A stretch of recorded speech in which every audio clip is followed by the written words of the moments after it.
Thank you for attending. For those watching online or Channel 21, please know that we can't attend to our phones during council meeting up here from the dais. However, if you do experience technical problems, you can email cityclerk@desmoineswa.gov. That's cityclerk@desmoineswa.gov. Let the record show that all council members are present. Thank you so much. This is for the, okay. Do we have any correspondence not previously received by council? No, Mayor. Okay, great, thank you.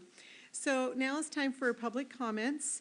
Later in the meeting, we'll be holding a public hearing regarding our public records fee schedule. So if you have comments with regard to that public hearing portion, for the record, please hold those comments until that time. For any other issues, we'll be opening the podium for public comment right now. We'll ask that you please keep your comments respectful, and please recognize that any person acting in a way that's disruptive to the meeting will be removed. You'll have 3 minutes to speak. Please state your name and city of residence when you come up. So first person signed up is Chuck Coleman.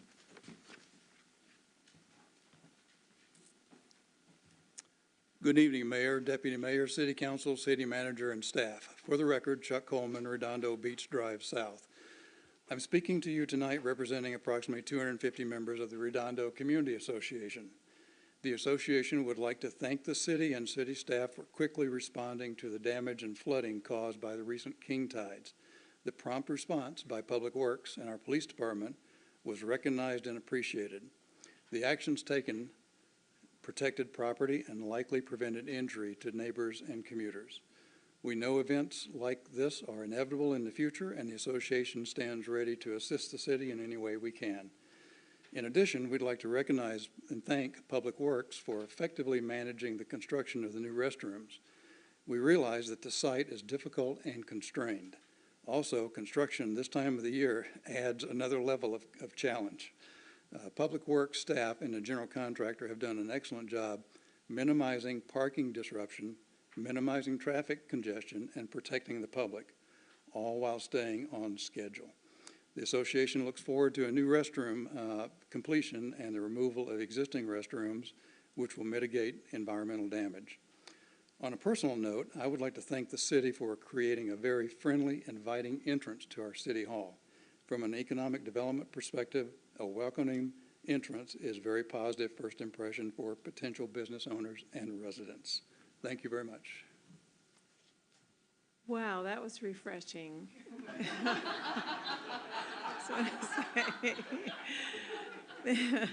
Thank you, Chuck.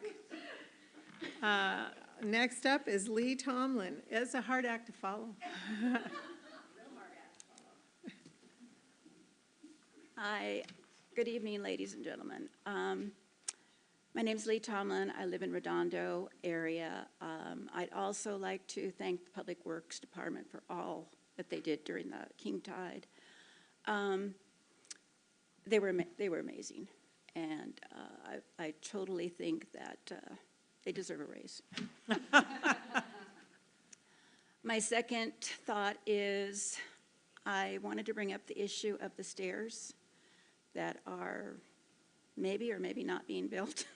I'm not sure, but I know that we don't seem to have very much money in the budget, and I really feel that maybe this should be put aside until there's money in the budget to do something like this.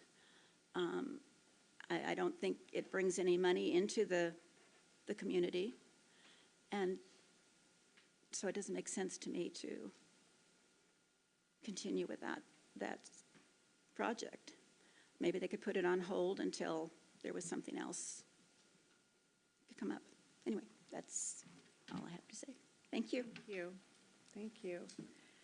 Next up, Diane Tucker.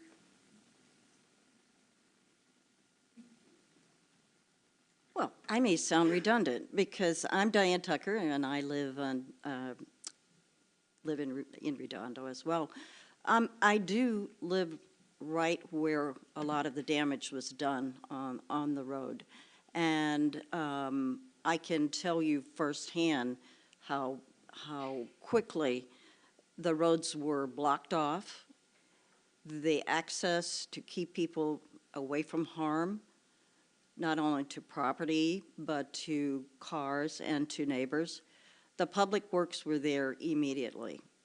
And I know that the council, many of you, think of us in Redondo as possibly negative people. We are about activism and about changing things for the better, and not only in Redondo, but all of Des Moines. We are here to make a difference in Des Moines, and we want to acknowledge the good things that go on, but we want to also move the city forward in a positive direction, and we want to do what we can to assist you with that. And to that extent, we thank you to the Public Works, to our police department, to the city, and to the council members. We want to start 2025 in a positive direction, and working with us in the Redondo Community Association, we would like to offer to help in any way we can to move Des Moines in a really positive direction for 2025. Thank you so much. Thank you. Next up, Jim Lampriello. Hey, Jim Lamparello from Des Moines. I've come here tonight to talk about a very important topic on the agenda, perhaps the most important topic. So important, I'm willing to miss the Notre Dame game that's going on right now. And I'm speaking, of course, about the flag of the city of Des Moines. For those unfamiliar, the flag, which is behind me, has a white background, a blue border, a city seal, and the words Des Moines, Washington, the Waterland City. In other words, it is an SOB, a seal on a bedsheet. The North American Vexillological Society, fancy word for the people that are experts in the realm of flags, publishes guidelines on good flag design. They're not necessarily rules that you have to follow, but they're guidelines, and that if you follow them, you'll generally come up with a good flag. So I think it's worth looking at our flag in the context of those principles. The first one, keep it simple. The flag should be so simple a child could draw it from memory. You all sitting up here, could you tell me which quadrant of the flag has an anchor in it? How about the sailboat? Right? Two, you should be distinctive. We've chosen the unique idea of a white flag with our city name on it, just like Federal Way, Kent, Burien, Newcastle, Everett, Puyallup, and Maple Valley. In other words, we're unique, just like everybody else. Finally, no lettering or seals. Never use writing of any kind. It's the symbol of our city, and if your symbol has to tell people that it is the symbol of your city, you're inherently failing. Imagine if the Stars and Stripes said United States of America on it. So, a good flag is a good symbol. It's an opportunity to show off who we are. When you're at City Hall, when you walk by the library, when you go to the ball fields, the schools, the marina, it's what unites us in the city that we love. And as a side note, city code actually prohibits citizens from flying the Des Moines flag or using any logos from the city. So that means we're missing out on a golden opportunity to spark enthusiasm about the town that we love. So personally, I'm glad that we're taking on the important task of city imagery. Once we get through that, we can get through to the insignificant problems, like the bond project that's $4 million over budget, or the park that's at risk of flooding, the easy stuff. And in the meantime, I can go back to watching Notre Dame lose to Penn State. Thanks. They're not going to lose to Penn State. I was going to say, I hope you're right. Oh, thank you, Jim. Well, we do have a few visitors who've signed in from some corporations that are interested in the subject matter. Were any of you attending on commenting tonight? Julian Thorne, did you want to comment tonight, or were you signing in because you're visiting as a? I had a comment. Come on up then. Oh, okay. So Beza and Garner? They're all part of the presentation. Okay, so not for public comment, right? Okay, go ahead, come on up. Okay.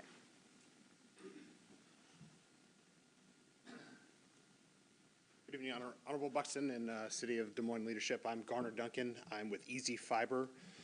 We are on the consent agenda for item number 3. We're seeking a telecom franchise agreement with the city to bring fiber optic internet to Des Moines. Our goal is to, within 24 to 36 months, bring fiber internet to every single resident and business within Des Moines. We do have some packets here if you'd like to see them at the end. Otherwise, if you have any questions during the agenda, feel free to let us know. Myself and Eddie, who's my local VPGM, who's located here in Washington, are here in attendance. Great, thank you. Appreciate that.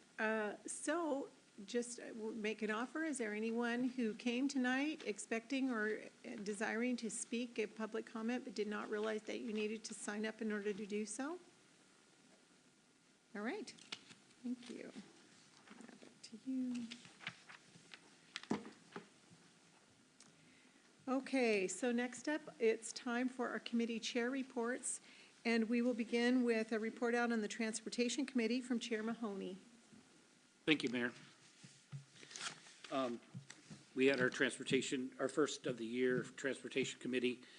We discussed the basic things like the Transportation Improvement Plan and the dates we'd review that, as well as the Capital Improvement Plan. And there was a couple of mentions of other related items that are specific to traffic and transportation. We did add some things. We wanted regular updates on 509, Sound Transit, Metro, particularly the last mile that we're trying to get to our light rail stations, and of course the ferry. And we also want to entertain, which we know we'll be talking about over this season. We didn't set dates for this either, but we want to talk about the traffic cameras and the potential new locations and possibly assess some of that as well. Just to add, because I happened to attend the PSRC Transportation Policy Board today, we did a priority ranking of the WashDOT projects that are regional. For those that don't know, the PSRC is Puget Sound Regional Council on Transportation. So it's a group that allocates a lot of the federal money and so forth and state importance to funding various like I-5 improvements or a different highway and so forth. It's a nice step for us to have a driver's seat in it because it gives us influence that we wouldn't have had otherwise. We talked about regional safety plans, especially the action plan. I don't know if you know this, but in the last 10 years, road fatalities have actually increased, even though vehicle safety has increased. It's, obviously there's various reasons, but particularly people paying lack of attention. There's a little bit of anger out there for various reasons. People drive like a madman a little bit. There's some lawlessness. Anyway, they're trying to figure out ways to reverse the trend. And then we also got our first peek at the biennial budget that the PSRC will have. So that's what I have. Thank you. All right, thank you. Next up, a report out from the Environment Committee from Chair Harris. Thank you. First meeting of the year, and we went over our draft plan, but the main attraction was the Des Moines Estuary project, which apparently the full council will be looking at in a truncated portion. I would encourage all my colleagues to watch the video of the Environment Committee meeting, and the committee agreed that and asked the consultants to bring back a much more detailed set of renderings on the preferred options. I don't think it's overstating it to say that this is a huge strategic decision for the city that will impact the marina, the events, beach park, like the downtown, everything. And so I would strongly encourage everyone to really think about what this program will mean for the city 5-10 years down the road. Just everything down on the waterfront. And that's it. Thank you. Thank you.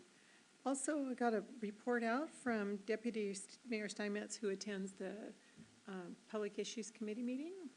like to report out on that, Deputy Mayor? Thank you, Madam Mayor.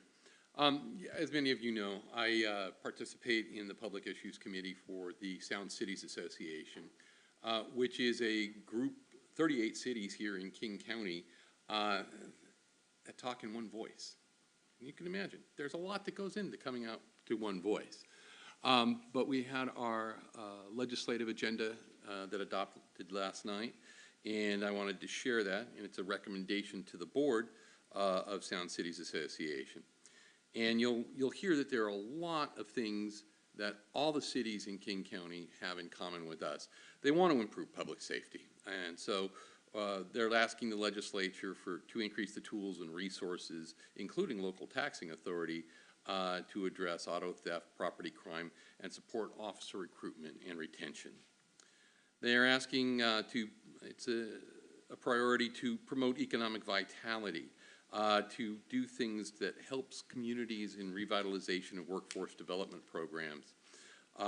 They're asking for an increased capacity for a crisis response to the behavioral health crisis that keeps people out of the jail system and into a system that can provide them with the care and diversion programs that they need. They're asking for sustainable funding for core local services. As many of you know, there's a 1% cap on the annual property tax increase, and they're asking that it be raised, just simply the cap be increased, so that cities have some flexibility in determining what it is that their residents want. They're asking the legislature to invest more in transportation infrastructure and mobility. They're asking that the legislature do more to promote housing affordability, in particular providing the cities access to choosing to have more resources, such as a local option REIT, that's the real estate excise tax, and that way the decision can be made at the local level whether that would help or hurt housing affordability. And then lastly, to mitigate and prepare for the impacts of climate change. If you were here earlier for the Environmental Committee, you heard some of those discussions that were going on, because climate change is coming, if it's not already here yet, and there are going to be a lot of implications that do that. And cities need to have some flexibility in the way that they address that, because everybody's a little bit different. So just wanted to share those are the legislative priorities of the Sound Cities Association, assuming that they get adopted by the board, and generally they adopt the recommendations of the Public Issues Committee. Thanks. Thank you, Deputy Mayor. Appreciate that report. Next up, we have the City Manager's report, and I'll hand the baton over to City Manager Catherine Caffrey. Tonight we'll have two items. As Peter kind of heads up, I'm going to start with the most critical issue that maybe rivals Jim, and that is that the return of the senior dance around Valentine's Day. Apparently this was gone for several years, but February 14th, 6 to 8, bring your sweetheart. Apparently if you're a senior, which I'll let everybody defines that in their own heart, what that would include. But there'll be information in the city manager report about that and on our website. So their staff are excited to bring that event back. So that was the hardest news for today. Now the light stuff. Peter is here to talk about his work on the marina activation, and I asked him to really give us an overview on really the various things he's working on, progress, and really what are some kind of goals we can have for things we can achieve in the next few months. Peter? Thank you, Catherine, and Mayor and City Council members. I'm happy to be here to give you my update, and I will say that my barber says that I am a senior, and so that means I only pay $19 for my haircuts now, so that makes me Nice. So I don't have the clicker. I don't know if Taro's going to.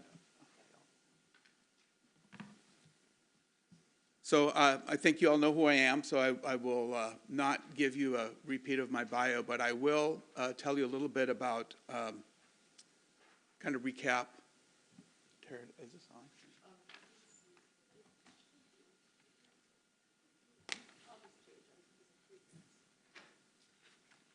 So next slide, please. So we'll start with a recap of the Foot Ferry pilot project that we did in the summer of 2022. The boat ran for 2 months.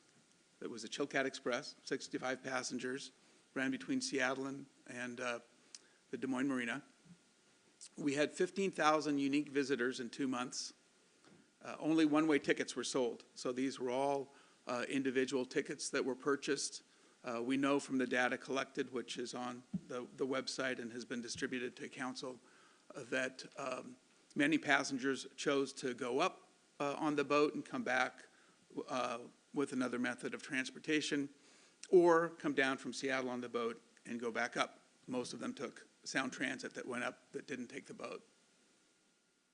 The utilization of the boat was almost 100%.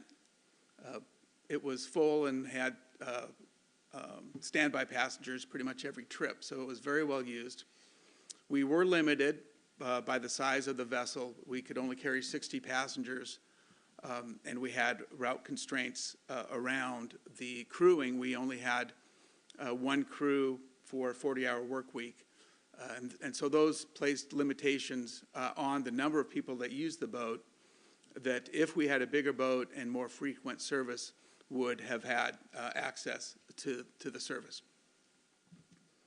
We collected some data from the passengers when they rode the boat, which I've outlined here, some of the highlights. Again, this data is all on the public, on the Des Moines website, and has been shared with you individually, I think. 70% would like to see ferry service, permanent ferry service year-round to Des Moines, and that's really the crux of the continuing work that I'm doing. 42% rode the boat more than once. That was very interesting. We saw more people using the boat at the end of the service than we did at the beginning of the service, which tells us that people rode the boat, they liked it, they told their friends, their family who came and rode the boat, and then they came back and rode it themselves. Also interesting was that 31% of the passengers originated in Des Moines, 13% were from the surrounding communities, which makes sense, but 51% of the passengers that rode the boat came from outside of the communities outlined above that, which we were gratified to see, which means it's a regional asset, not just a value to Des Moines. The net operating cost of the project, including the costs of the vessel offset by the fare box recovery, was $296,000. And we used that ferry pilot to generate $1,285,000 in grant revenues that the city has been awarded in the years since that pilot project. These are direct grant revenues that were not, did not include any matches from the city. No matches from the city were required of any of the grants that we won. Next slide, please, Tara. So Catherine asked me to put this map up so you could see where our passengers came from. The contrast isn't very good. You can see, as we would have thought, that most of the passengers were from Des Moines, but then they're pretty much spread from around the region, which was gratifying to see. Okay, so that's where we were. Next slide. I thought it would be helpful to generally review what I've been hired by the city to do, my scope of work. I won't go through this. I understand it's been all disseminated to you previously, but in essence, I was hired to help increase activation of the marina generally, the Fast Ferry being one of the projects in which I was involved, and to enhance quality of life of the city by activating the marina, adding amenities to Des Moines such that we all benefit from those added amenities that maximize the value of the marina as a public asset. I've also been tasked with supporting grant applications to fund marina-related projects around marine transit and infrastructure. Next slide. Specifically, this is what my mandate is according to the contract. Pursue funding partners for regular foot ferry service has been my primary focus at the city's direction. I've also been tasked with soliciting and coordinating grant funds to maximize the value of the marina to the public, and to continue to pursue funding and partnerships to enhance the vitality of the marina generally and the downtown core. Next slide, please. So this is what I have been asked to do for 2025. Basically, help raise money, develop funding partnerships, again, around the establishment of permanent passenger ferry service between Des Moines and Seattle and points south and east. I've been tasked with identifying partners. The city of Des Moines does not want to own and operate a ferry. We want somebody else to do it for us, and we want them to do it for us to the benefit of our residents at no cost to our residents. And so in part, that is to solicit a partner to operate the boat, and it's also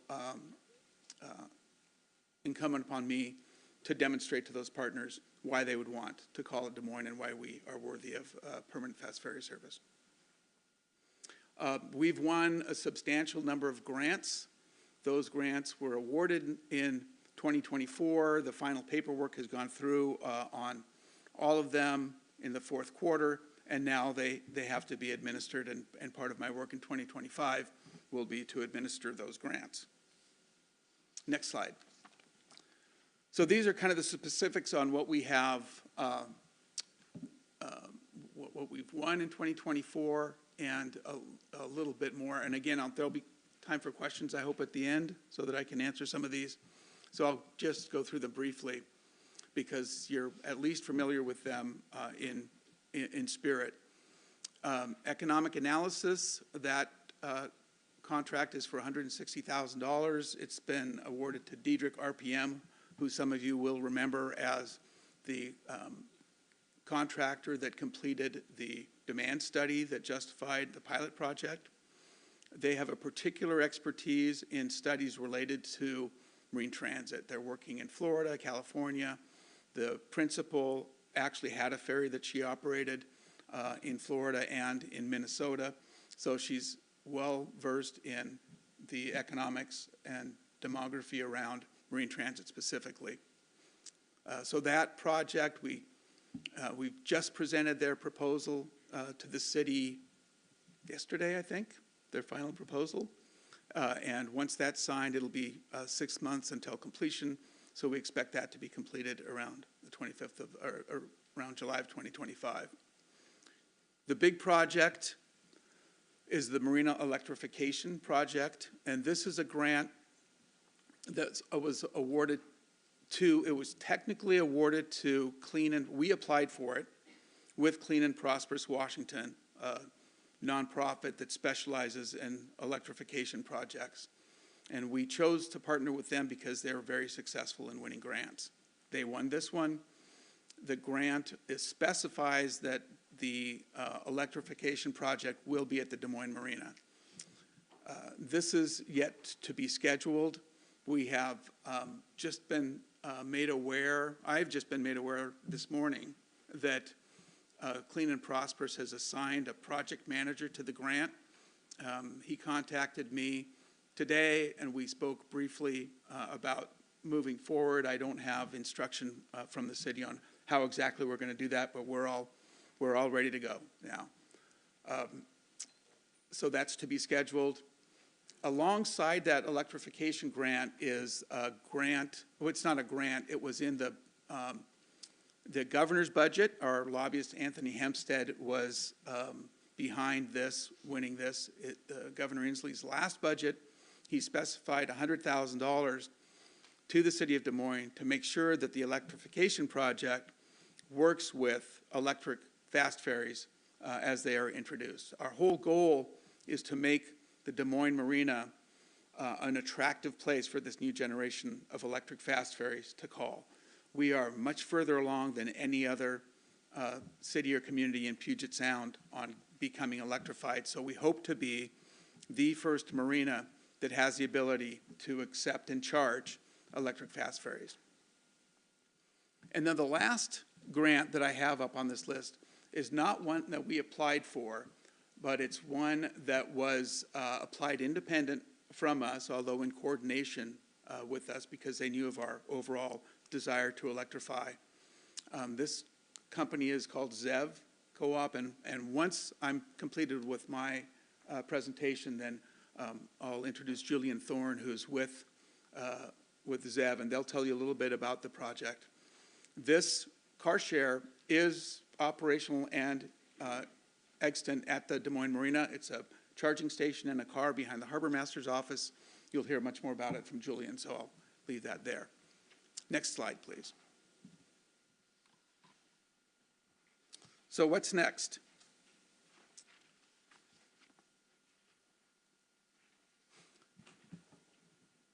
We have, what we want to do now is, first of all, make sure that these projects are successfully completed. We've won the grant money for it, and now we have to administer them and make sure that they are successfully completed.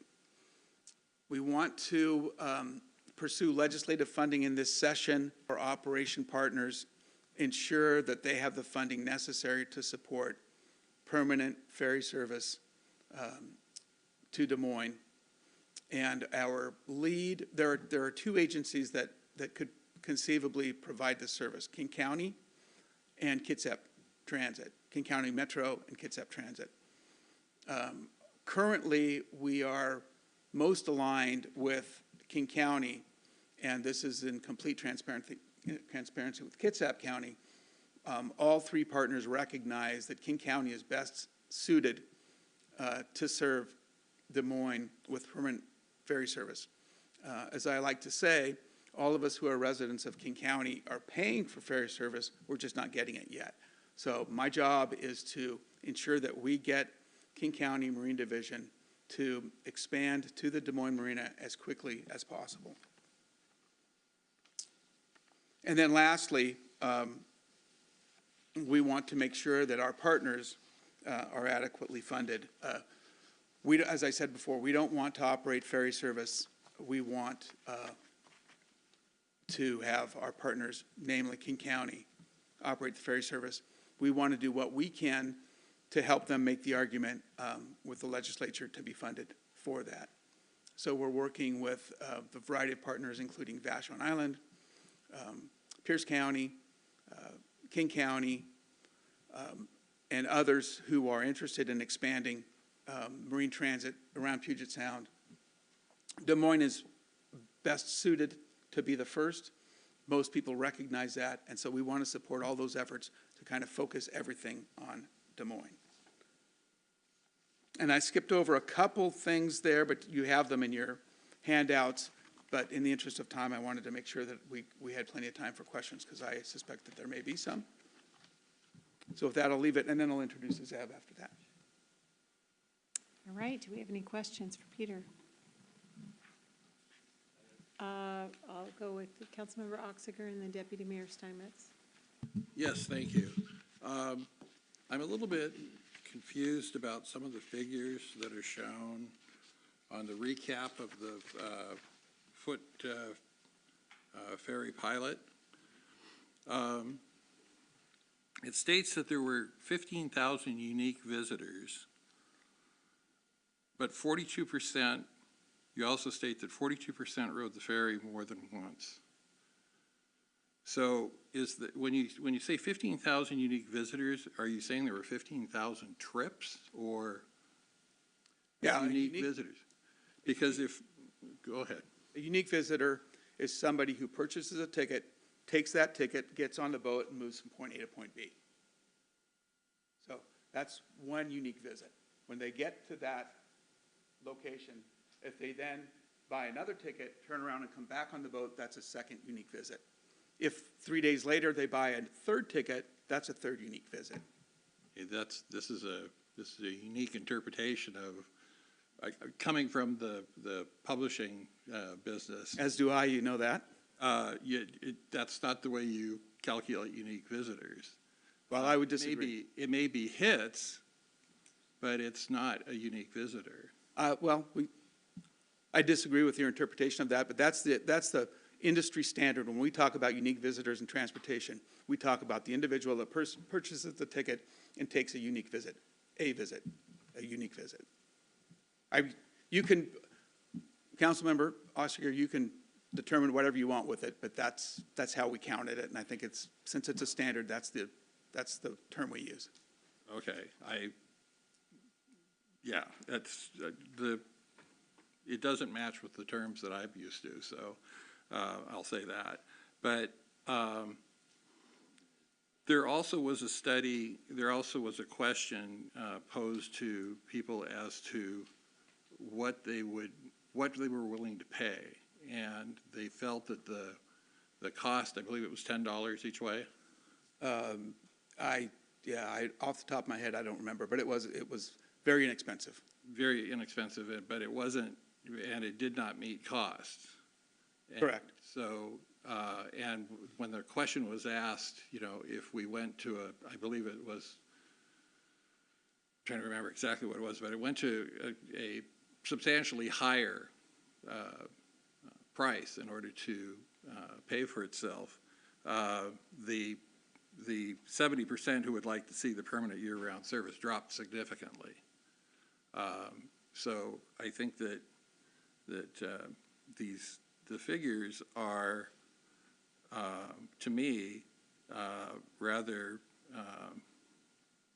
weighted towards, more positive than fact that they might in fact really be. And I think that's concerning as we go down and we look throughout. I mean, when you say 15,000 unique visitors, when you're doing an economic impact study, I mean, are we talking about a number of individual bodies or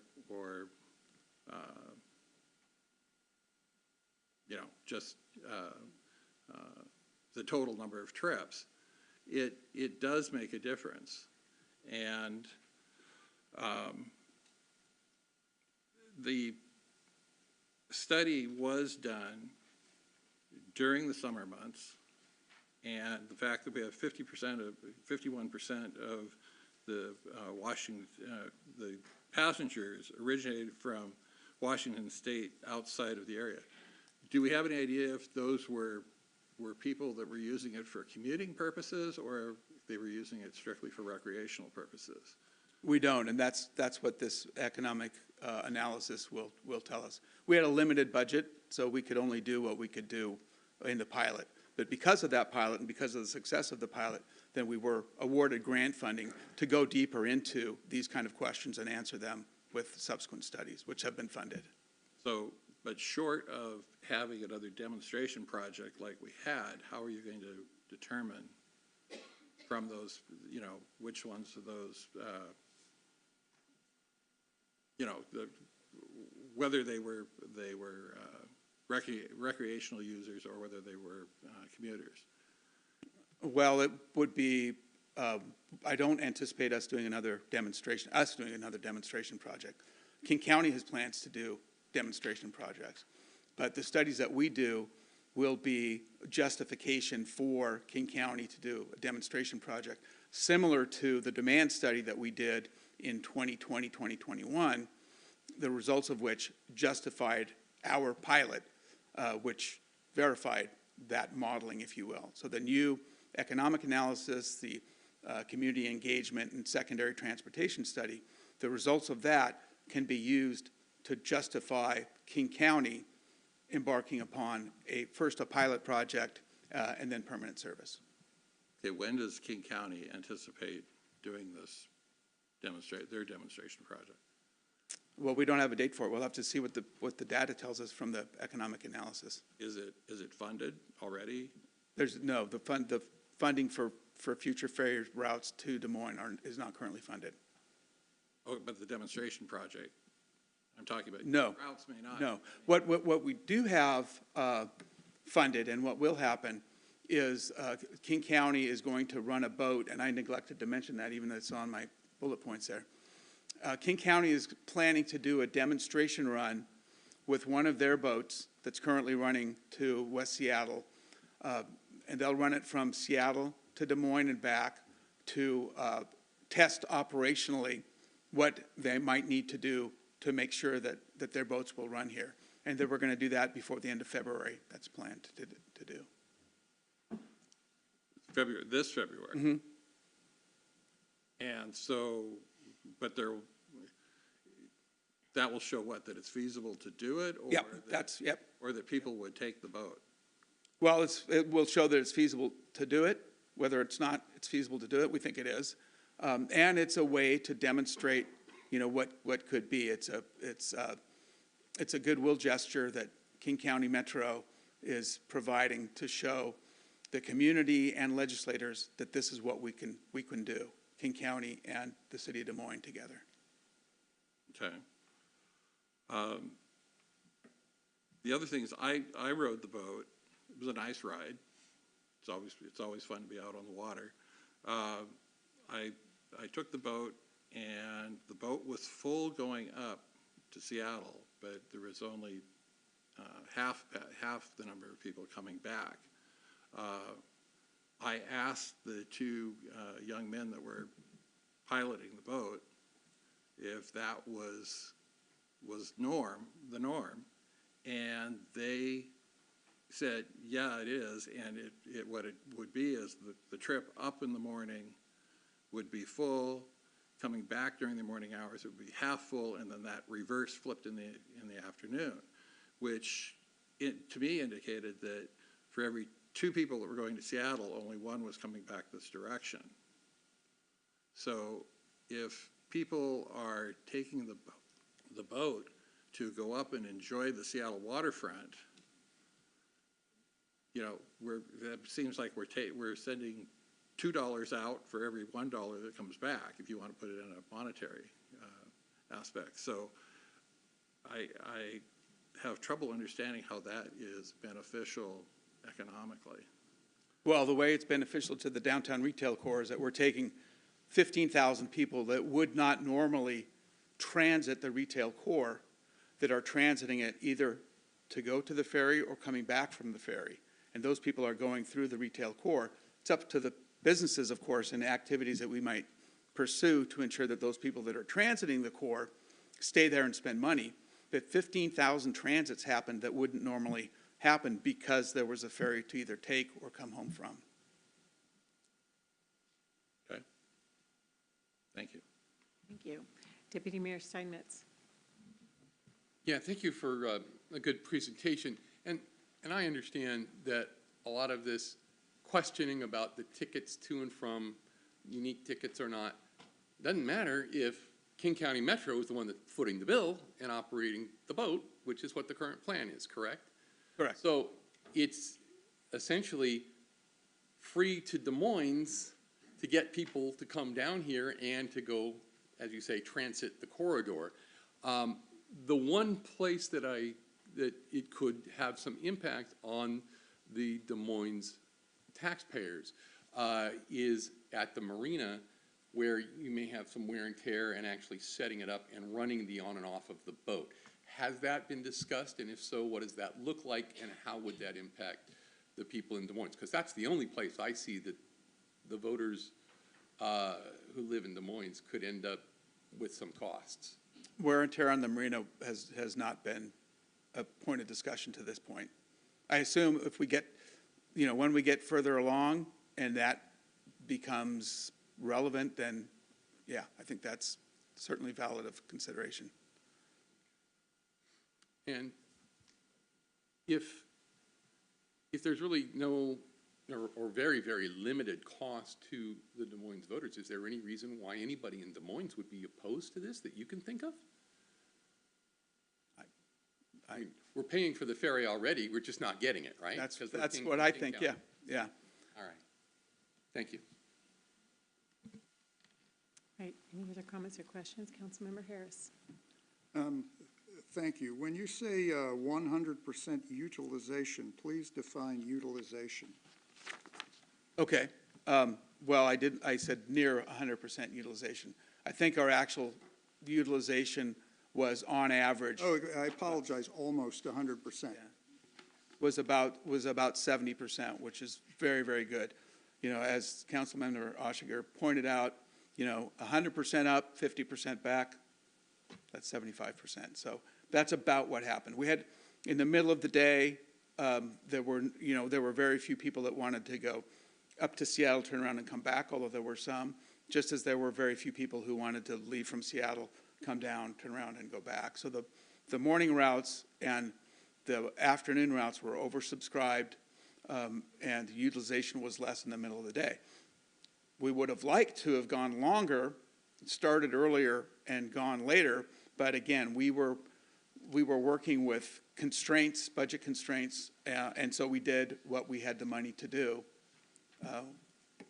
No, I hear you. I'm just, my partner and I used to, you know, the difference between 100, I would get yelled at for that kind of delta. My partner in sales would be like, hey, man, you know, yeah, sales. Where's Artemis? Are they still, any updates on what's going on with that? Artemis, as you remember, is the electric fast ferry manufacturer from Northern Ireland. They have a pilot project in Northern Ireland that's running now. They've opened an office, a sales office in Brooklyn. David Tyler, who I think made a presentation, didn't he? Did he make a presentation? He came to visit. Okay, yeah, he came to visit. So he's their American representative, and he's in Brooklyn, and he's Okay, trying to sell boats. and I'm sorry, because we got a long meeting and I want to be respectful, but what I meant specifically is that they were laying the keel on the 72 or 150. I know that they have the pilot boat in service. They've been toddling around. My cousin takes photos of it. How far are they from having something in the water they were supposed to be having sea trials at some point, and I'm just saying, did that happen? And that's all, or if there's a schedule. I'm not sure how far along they are in Ireland. They've got a contract for 4 boats to build in the United States that The big one, the one that would, the electric, the 150 yeah. thing. Okay, and finally, so you're saying that King County is going to bring one of the existing water taxis? Yes. The ones that currently transit, West Seattle and Vashon and Yes. so forth. Okay, so can you define feasibility? I'm just an ignorant sailor, but I'm just like, the boat goes in the water, you start the diesel, and you head south. I mean, I'm not being facetious. No, I get it. Is there any mechanical, is there something novel about simply, heading over here versus? Well, that's part of the feasibility. What they're testing is some other parts of feasibility. Will it fit in the dock that you want to call? Can you turn around once you get here and go back? Can you do it in a timely manner? Administratively, how many people do you need to get the passengers on and off the boat? But which boat, but no, the water taxi that transits to West Seattle is like a couple hundred, I mean, it's a big thing. 150 passengers. Okay, but so that's an equivalent size to what we would be considering with the electric Well, boat? I'm just saying, is it apples to apples ultimately, physically? yes. Okay, But the idea is that they would use Des Moines to test other technologies. So they would use Des Moines to run a smaller boat, similar to the one that we ran, Chilcat, the Chilcat, okay. to test the administrative feasibility, to test the technological feasibility of, say, an electric boat, which is why we're electrifying.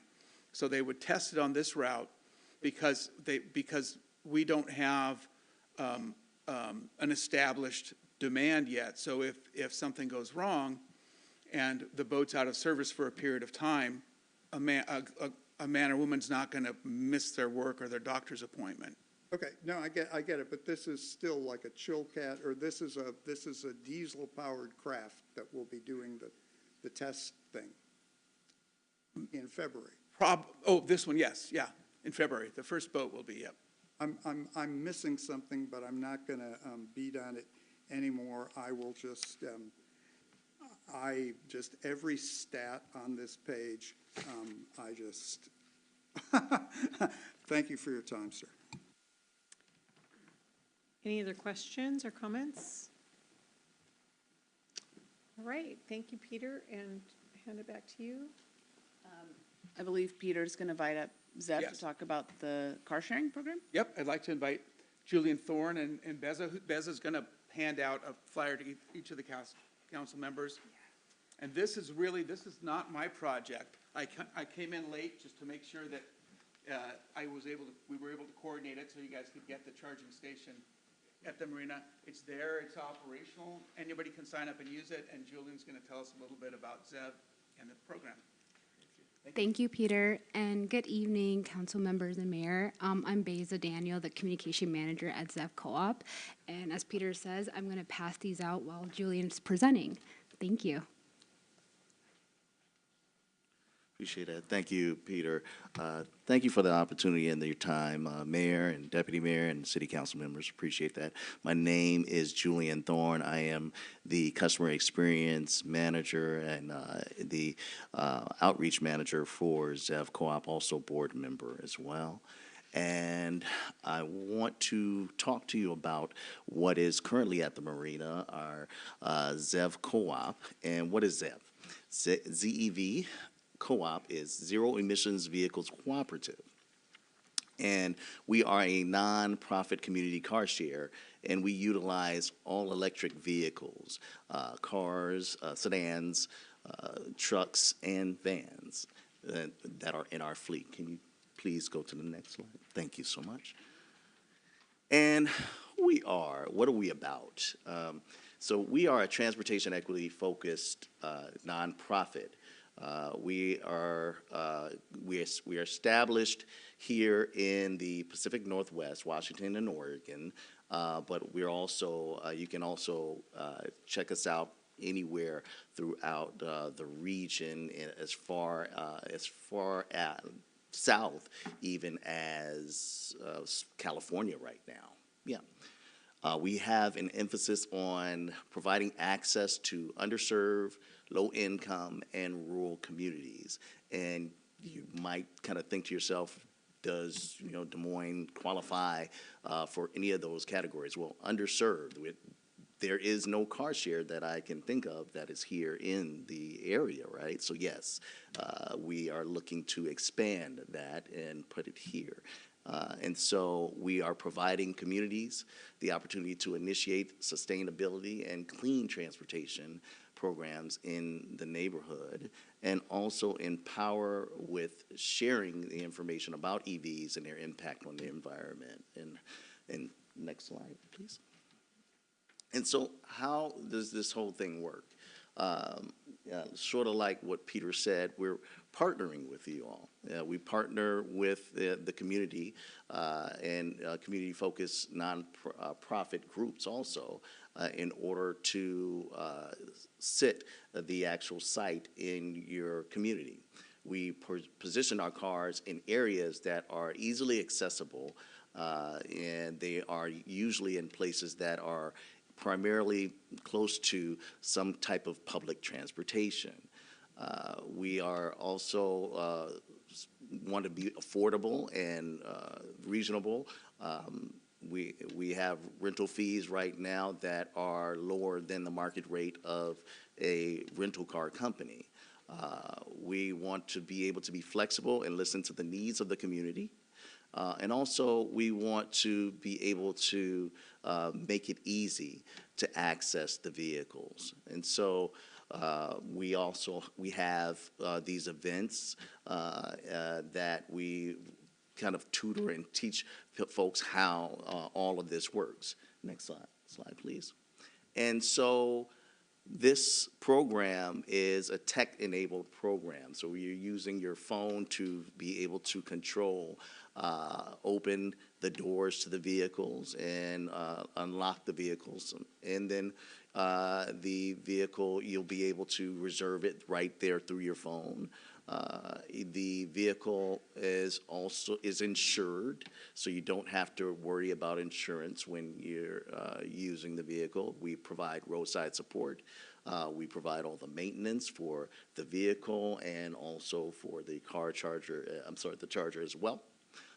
And the actual charger itself is on us. We provide the charging for that vehicle at that particular station, and it's station-based. So how the car shares work is sort of like, I don't know if you're familiar with like Lime scooter, you can just kind of pick it up anywhere. This is a little bit different. It's a station-based, so you actually have to bring the vehicle back to the station that you got it from. You can reserve the vehicle in advance as well, up to 7 days in advance if you're a subscriber. And then also, again, like I said, we have various vehicle types: sedans, pickup trucks, and ADA vans.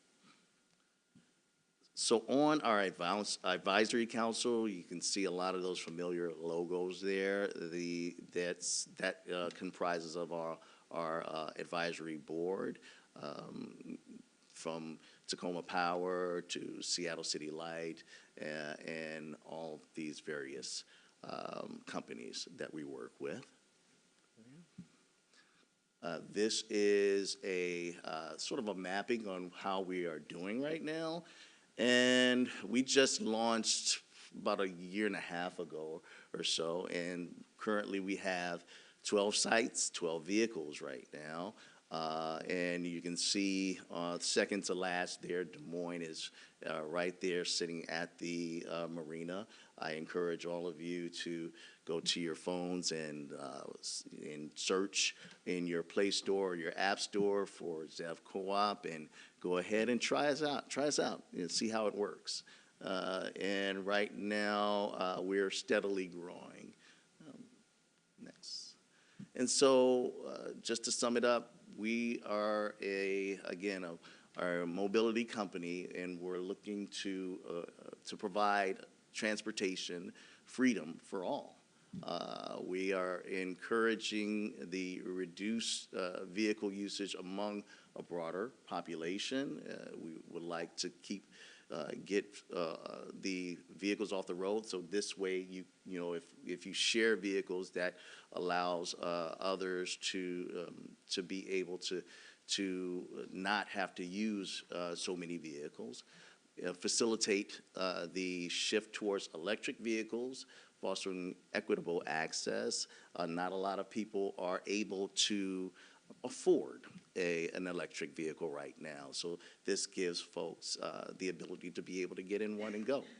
Address the community needs promptly and effectively, expand our services across the Pacific Northwest region, and make a positive difference in lives throughout our initiatives. I'd like to thank you so much for listening to us and have an absolutely wonderful, any questions? I'm sorry. Questions? Councilmember Mahoney? Yeah, I have a couple. I assume that you talked about people with low income can get a reduced rate. Uh-huh. Can you talk a little bit about the process? Sure. Obviously, they'd probably bring on the app and they have to, like a credit report or something like where they qualify? Is that what works? Yeah, sort of like that. So right now, our stipulations are if someone is on some type of public aid type program, then they just call us and they, provide that particular type of information, and we'll go ahead and put them in the affordable income community, and we'll be able to get them the lower rates. Yeah. What about seniors? A lot of those are income challenged, but Right. necessarily wouldn't be on other than Social Security. Same. Okay. Yeah. And then obviously you said rates as low as $5 an hour, $40 a day, but what would typically be the average cost for a user?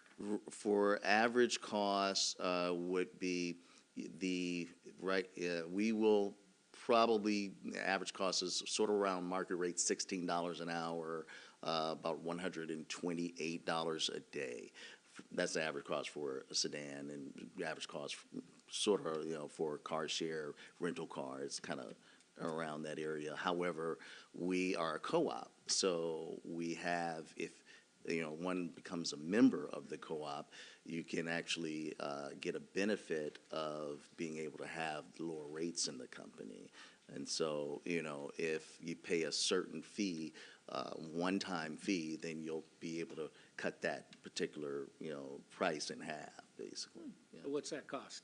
So that's like $8 an hour, $64 a day for a Yeah, sedan. but what's the, That co-op membership fee, so an individual member would pay $500 one-time fee. okay, Yeah, thank you. sure. Councilmember Harris. Yeah, thank you so much. I guess I ask everybody, how did you happen to decide on Des Moines and specifically siting at the marina? I mean, how do you decide on locations? Right. Well, that's a good question. So, for the most part, it's sort of word of mouth, but also a little bit of research. Some in other areas, we actually have been sought after for the work that we've already done from different municipalities, and they have already done studies about, where they would like to have a car share, and so we kind of partner with them that way.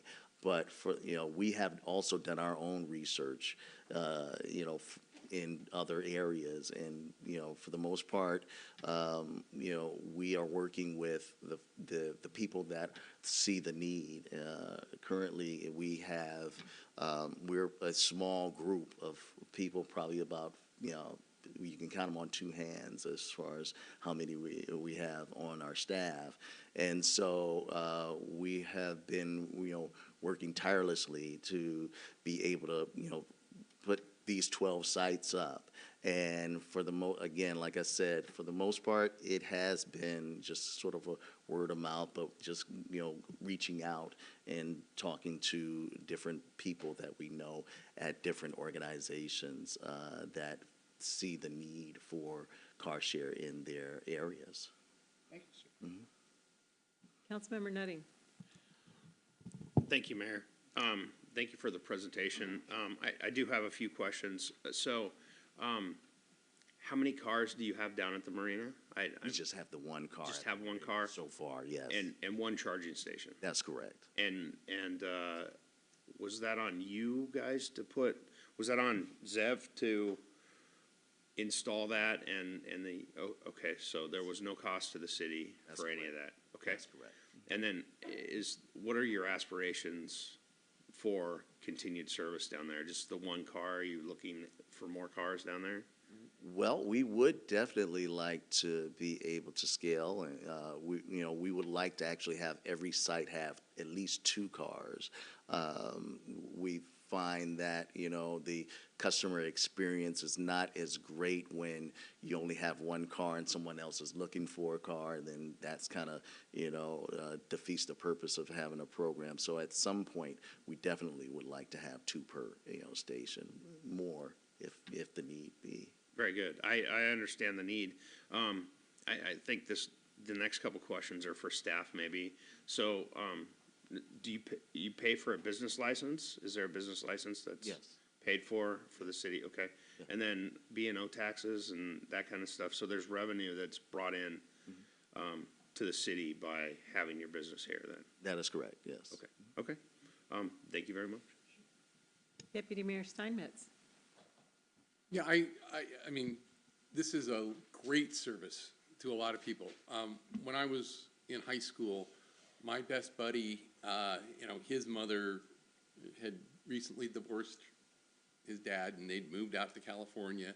They had a little apartment, and they had no car in San Diego, which is a pretty tough place to be without a car. And she would faithfully, once a week, she'd rent a car to do the weekly grocery shopping trip. Yeah. This is going to solve that need for a lot of people. Right. Yeah. The location in the marina, nobody's going to confuse that with a low-income area of town. Right. And so I think that you will find that in Des Moines, we have other areas that are underserved and could really use the availability of a car co-op. And so I would encourage you to look around. In particular, the light rail station is going to have a very large development of what they call transit-oriented development. But those people will need a car to go to Costco or to go shopping. You know, they won't be able to jump the light rail and do that. And so I think there's a huge need for your service as you grow and expand. And so I really would encourage you to try to find other locations and share it as things get established here. So thank you. I think this is a great service. Thank you so much. Appreciate that. Yeah, it has many different use cases as well. So, you know, being at the marina, you know, it's not, again, just for low income. It's for anybody who would like to use it. So if you have, you know, some visitors that come in off of the ferry that you're going to have, right? You know, they'll be able to hop in the car and peruse around town, right? So, yeah, totally. But if someone wants to use it to go doctor's appointments or something like that, it's for that as well. Yeah. Appreciate it. I was going to ask Scott Wilkins, our harbor master, to come up. I think he had a little bit of context he wanted to provide.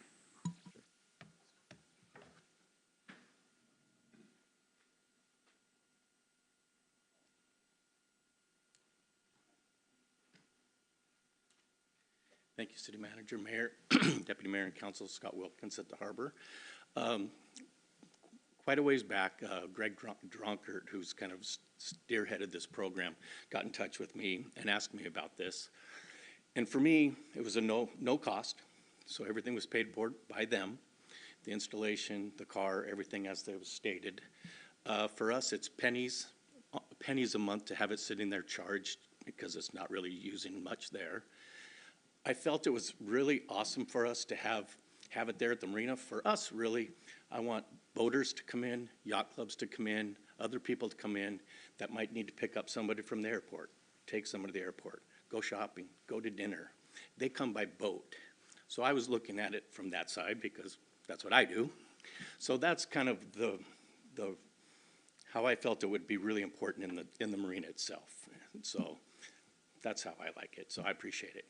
And Peter just told me that we're having a ribbon cutting on January 22nd. Thank you. Around 10? Yeah, January 22nd, so please come visit. But that's all I had. Thank you. Yep. Keep going. If I may. Yes, Councilmember Harris. So, will the city be receiving some, either, you know, at least internally, some sort of usage reports? Because I would just be interested to see, okay, yeah, how that's all playing out. If the city wants, we can provide those anytime, you know, needed. Yeah, definitely. The reason I'm here currently is because there's not really much usage because no one knows about it. So I'm trying to get the awareness out. So, yeah. Right, well, and just, like I said, and I don't want to, you know, anything that's in any way confidential, but it's a fascinating thing to see who is actually using it, and, you know, so just something we could get some kind of heat mappy thing would be, Yeah, most definitely. I would be interested in. I'll be happy to coordinate with him and follow up on that. Sounds good. Thank you, sir. Thank you. So I did have a couple questions. Yeah. Got to get your steps in somehow No right worries. today. So is there a limitation on time? If somebody decides to get their app, they go down there, whatever, they get off their boat, how long can they use this car? Yes, it's hourly or daily. You can actually purchase up to 7 days. Oh, wow. So somebody could take it, head up to Vancouver, stay, but they would just have to be staying somewhere where they could charge it. That's correct. Right? Okay. So per day, it's not per mile. And you access it through an app that you download in your phone, just go to your app store like that? Let's backtrack. It is after a certain amount of miles, then it is per mile. So it's Okay. 150 miles is included in your reservation. 150 miles per day is included in your reservation. After that, then you're charged like 45 cents per mile. Gotcha. Okay, interesting.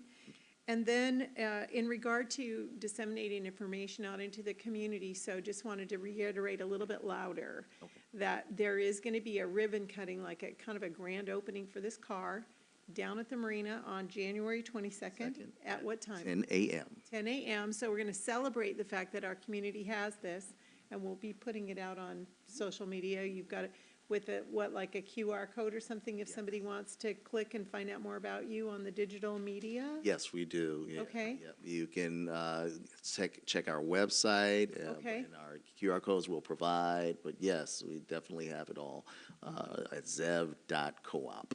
Okay. Welcome to the community. I think it's a fabulous gift, and I'm hoping it gets used, and I'm looking forward to these reports to see how it works out. Thank you. We're glad to be here. Thank you so much. Appreciate you all. Yes, sir. One other way, you're running an ad campaign in City Orange Magazine, which generates revenue and promotes the church. Yeah, talk to him if you want to add in our magazine, so there you go. Thank you so much, appreciate it. Okay, any more on the city manager's report? Okay, thank you so much. So now we are going to the consent agenda that we have tonight on our consent calendar. So could the clerk please read our consent agenda? Item 1, approval of vouchers. Item 2, approval of minutes. Item 3, Human Trafficking Awareness Day proclamation. Item 4, Korean American Day proclamation. Item 5, Co-Responder Grant Award. Item 6, draft resolution number 24-108 in support of Redondo Boat Ramp grant application. And that concludes the consent agenda, Mayor. Thank you. Do I have a motion? Councilmember Nutting. I move to approve the consent calendar as read. Second? Second from Councilmember Mahoney. Is there an item that any council member wishes to pull? Okay, I would like to pull item number 6, please. Any others? All right. So all in favor of passing the consent calendar minus number 6 as read, raise your right hand.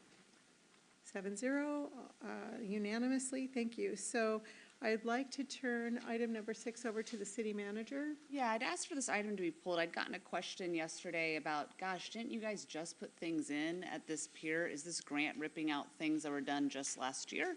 And that is not the case. So I've asked Scott Wilkins to come on up and give a little bit of explanation on that. He loves it. He's so excited when I say he has to come up. It's my favorite. Anyway, thank you, City Manager, Mayor, and Council. Yes, 2019, we put in a grant through RCO Recreation Conservation Office to build new docks down at Redondo on the new boarding floats for the south side. So we did that. Finally, with COVID and everything else, we had them installed last year. The north side docks wore out, dangerous. So for safety reasons, we didn't put them in. And so now we're going out for another grant.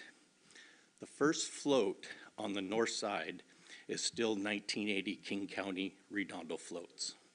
So we'll be removing that one, remove the wedge, move the wedge over 3 feet, and put in the north, and hopefully get the north string floats rebuilt and installed. So hopefully soon we'll have 2 brand new float strings, 3 feet wider, to have a kind of a 2-lane launching ramp, and that's what we're hoping for. But we're not destroying anything that we've done. We're rebuilding the part that no longer works. Any questions? Good job. Oh, we do? Oh, thank you. No, I have the motion. Oh, he's waiting. So any questions? Okay. Whew, good. Okay, yeah. So do we have a motion? You have it right there. Yeah. Okay, go ahead. I move to enact draft ordinance resolution 24-108, naming the city manager as the designated representative/agent for the city in order to apply for the grant funding for the Redondo Boat Launch Improvement Project. Do I have a second? Deputy Mayor Steinmetz for the second. Any discussion? All right, all in favor, raise your right hand. 7-0. Thank you. Good. So now we have a couple of proclamations that were on this agenda, and I will read those. This one is in regard to Korean American Day. Whereas Korean American Day is celebrated worldwide on January 13th to commemorate the first Korean immigrants to the United States in 1903.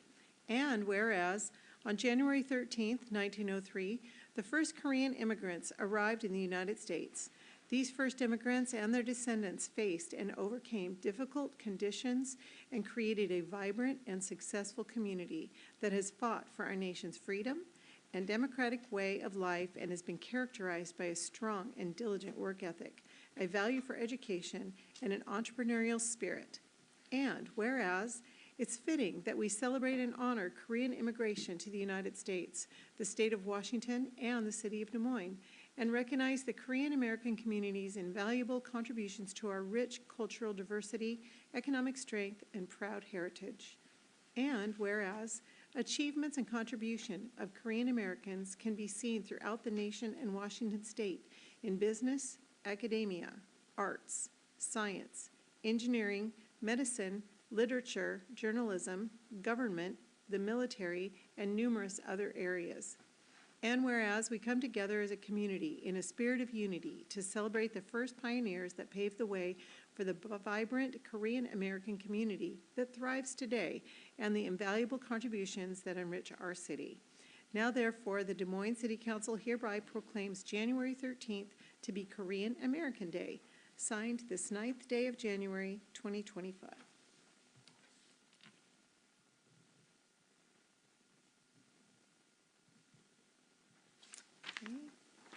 And then the next one is in regard to human trafficking. Whereas human trafficking occurs when someone uses force, fraud, or coercion to cause another person to engage in forced labor, involuntary servitude, or a commercial sex act. And whereas human trafficking is second only to narcotics trafficking in international crime. And whereas the International Labor Organization estimates that there are upwards of 20 million victims of modern-day slavery worldwide, with children making up 27% of the victims. And whereas the victims of human trafficking may be young, old, male, female, U.S. citizens, or foreign nationals. And whereas aggressively identifying and prosecuting the buyers and sellers of trafficking victims is an effective strategy to end the commission of human trafficking.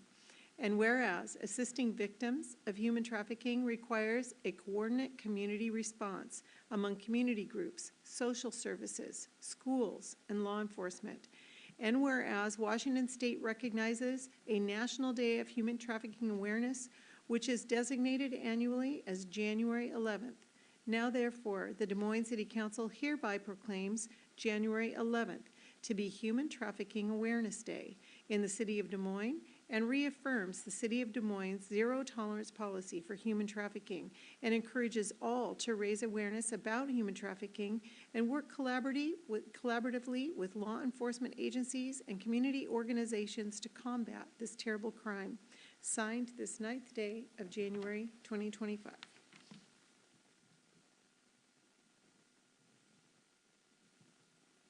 There we go.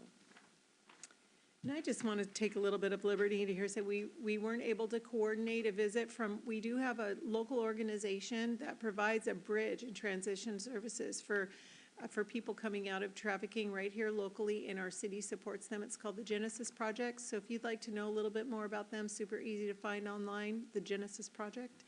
And a great organization that's helped hundreds of women and children come out of this life. So, all right, next up we have a public hearing.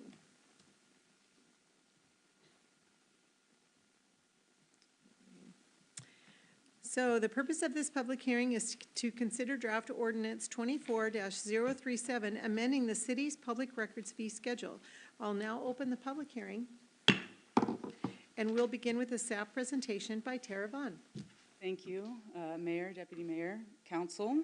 Thank you for allowing me to present on this draft ordinance. I'm going to try to be very brief. I know it's a very full agenda. So the purpose of this ordinance and the proposed changes are to allow the city to come as close as possible to recouping the costs associated with responding to public records requests. This is allowed specifically by the Public Records Act. These are the relevant statutes. Section 120 allows cities to charge fees that will reimburse them for the actual costs of providing public records. It does require cities to elucidate how they calculated those fees in something that's called a statement of factors and manners used. Where cities opt not to calculate the actual costs, they need to declare why that would be unduly burdensome to do so, and in which case cities may opt to use the statutory fee amounts. Subsection 070 lists everything that cities can include when calculating the actual costs. And importantly to us, we may include staff salaries and benefits when they directly relate to time spent copying public records and providing those records. It does not include time spent searching for the records or locating them, however. This is our current fee schedule.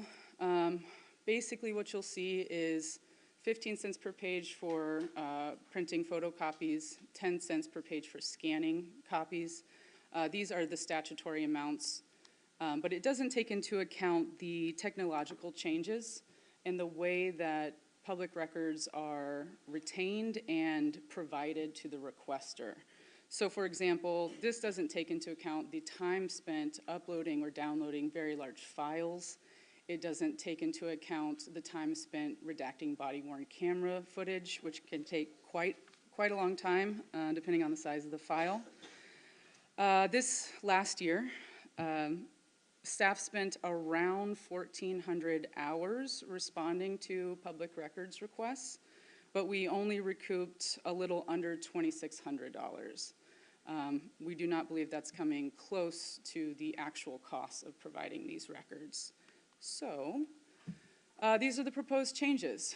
We recommend charging the per minute rate for scanning records into electronic format, uploading them to electronic delivery, mailing them, which would also include the cost of packaging and postage, and redacting body-worn camera video.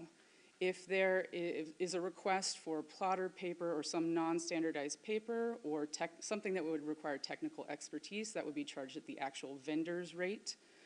And there were a few costs that were unduly burdensome to calculate, and we would recommend the statutory fees for those. So that's photocopies on standard size paper, files attached to email for delivery, and gigabytes per attachment. So this is how the per minute rate was calculated. We averaged the staff's wages plus benefits of the staff that handles public records requests. And then we divided that by the number of work minutes in a year, which if you didn't know, like I didn't, is 124,800. That left us with $1.02 per minute for general records requests, and then 96 per minute for body-worn camera redaction. And so this just kind of very briefly explains why those other costs were unduly burdensome, mainly because we have a flat rate for leasing printers and copiers every year, and included in that flat rate is an as-needed ink and toner replacement, and that varies every year.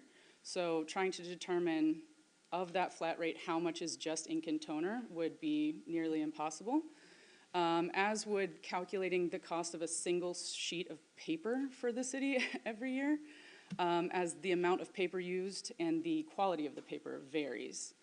For electronic delivery, for those attachments, we do pay a flat rate for Outlook, and the number of emails varies significantly every year, as does the number of attachments, and therefore the number of gigabytes per attachment.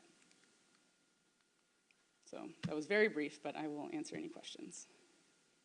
Any questions for Tara? Councilmember Harris, then Councilmember Mahoney, and then Councilmember Grace Matsui. Yeah, boy, this is getting, so you said, I may have misheard you, but I thought you said 1,400 staff hours a year. Was that correct? For last year, it was 1,403. And is it, do we have a full-time public records officer, or is that something that's like 0.4, 0.6, or whatever? we have a public records officer. It's required by statute. It's the city clerk. Okay, but that's like a full-time thing. How do you, is there any, it says, the only thing on here that doesn't have a number is technical expertise if necessary. How would one define that or quantify it? Or is it just, If we is it had subject to our discretion is what I'm trying to say? If we had to, if there was some sort of request, which I don't know what kind of request would require technical expertise, but if there was one, and they charged the city a rate, we would charge that to the requester, the actual rate. Okay, and we got like $2,600 last year. All I'm trying to drive at is it just a service that the city needs to provide, or is it a fee that one should recoup? That's, to me, that's the essential balance. And so I'm just, is there a revenue target, or is that not an appropriate question to ask? Well, this isn't revenue generating. This is just trying to recoup as much of the cost as we can, which we will never be able to recoup all the costs. I'm just saying, is there any kind of? No, It's no. just higher than 2,600 is definitely. Yes, we anticipate it being higher than 2,600. Okay, that's all I got. Thanks. Councilmember Mahoney. So you said 1,403 hours. Yes. What's the average hourly rate that we paid? Do we have any idea what that was? I am not sure. Yeah, the average wage of the staff. Or Oh, I do. $1.02 times 60, you know? Yeah. So that's six, benefits. so roughly $60. That includes their benefits, which is about 25% on top. So I calculated that. I don't have that number in front of me. I'm sorry. I was just trying to, if you said it's 25% less than 60, 45, okay, that's $64,000, right, in cost. Okay, and we recoup 2,600. And so changing questions a little bit. So somebody comes in, they have a fairly big job. Will they receive any kind of estimate? Yes. So if they request one, certainly they will receive one. It would be up to public records staff. If they think it is going to be a large amount of money, they would probably give them a heads up, or at least just point them to the fee schedule, which would tell them that a lot of this is going to be charged at a permanent rate. So, and then they could tell them an estimate of how long it would take them so that they could calculate themselves. Okay, that's good to hear. My last question, so can you kind of take us through the process of how you'll track that? Because obviously if somebody had a job, they'd want to see how many hours, how many minutes did you spend? Obviously in some kind of invoice or billing. How would that process go? You wanna? Because I like putting you on the spot. So our plan is to create a formula in an Excel spreadsheet, just to calculate when we're going to be charging for certain public records requests. For example, like for body worn cameras, the redaction process. So we don't charge for the actual collection of it. It's just when we start the redaction process. And what we would do is we would just have a certain designated time where we would start it, write down when we start it and when we would end it, and then just keep adding to it until we finish that process. And that could take hours or weeks, just depending on the request itself. Okay, thank you. Councilmember Grace Matsui. Thank you for your presentation. I do think there is a good question in Councilmember Harris's statement about whether or not this is meant to hit a revenue target or become just matching actual costs. And I think anymore, we are not even close to actual cost calculation. I am wondering if there was a comparison to what cities in our area do. Are we way outside? Do most of them use the statutory level, or do some of them do the actual cost calculation? So yes, and I anticipated this question. Yay. Yeah, so I can tell you that Burien, Kent, and SeaTac to varying degrees, basically just use the statutory amounts. Some of them don't even use all of them. Issaquah is a city that calculated a per minute rate. For last year, their per minute rate was 83 cents per minute. And Olympia does charge the statutory rate for everything but body-worn camera redaction, which they charge at the per minute rate of 75 cents per minute. But I do think it's important to point out that our rate is based on our salaries. So it is going to vary city to city, and yeah. Absolutely, thank you. Yeah. The next one I have, if I could continue, sorry about that. We talked a bit about fee schedules in general in 2024 and having an automatic revision timeline. So is this something that we should take a look at every 2 years, every 4 years? And is that something that's currently in the ordinance, or is that something that can be taken up? It's not in there right now. I do think probably because wages will typically go up every year, it could be easily revisited. It's an easy calculation. It could be redone on a yearly basis if that's what the council wanted. Thank you. Yeah. I do have to say I did make a little mistake here. So I was supposed to offer public comment before council questions, but for the sake of that, just continuity, we'll finish with council questions unless that's like a really big faux pas, Tim. That's fine. Okay, so we're going to finish with council questions and then we'll go to public comment. So, Councilmember Nutting. My question is, and I'll pose it as a question. This is not an attempt to make asking for public records request unfeasible for the person that are making that request. It is just to attempt to recoup our costs for doing the work to give public records. That's correct. Okay. With the implementation of body-worn camera especially, Sarah was telling me the other day, one of those requests took 91 hours to redact. So, yeah, we're just trying to get closer to recouping those costs. Perfect. That's what I needed. Thank you. Yeah. And I'll make comments later. Okay. Any other questions? Go ahead, Councilmember Harris. Yeah, I'm sorry, I thought I didn't care about this, but actually, I mean, because the costs were de minimis until potentially now, but the majority of the public records requests are like attorneys. I know, there's a question coming. There's a majority of the public requests from attorneys or that kind of thing? No, yeah, you can answer that if you'd like. The majority of the requests actually come from individuals or from insurance companies. Okay. Yeah, I'll have something for the discussion. Thank you. Okay. Any other questions? Jean, you're good? Okay, thank you. All right.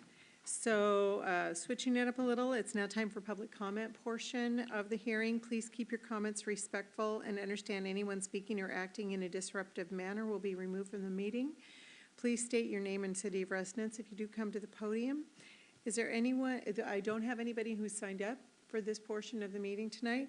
So is there anyone who didn't sign up to speak who wishes to speak? Again, a second time, anyone who did not sign up to speak who wishes to speak?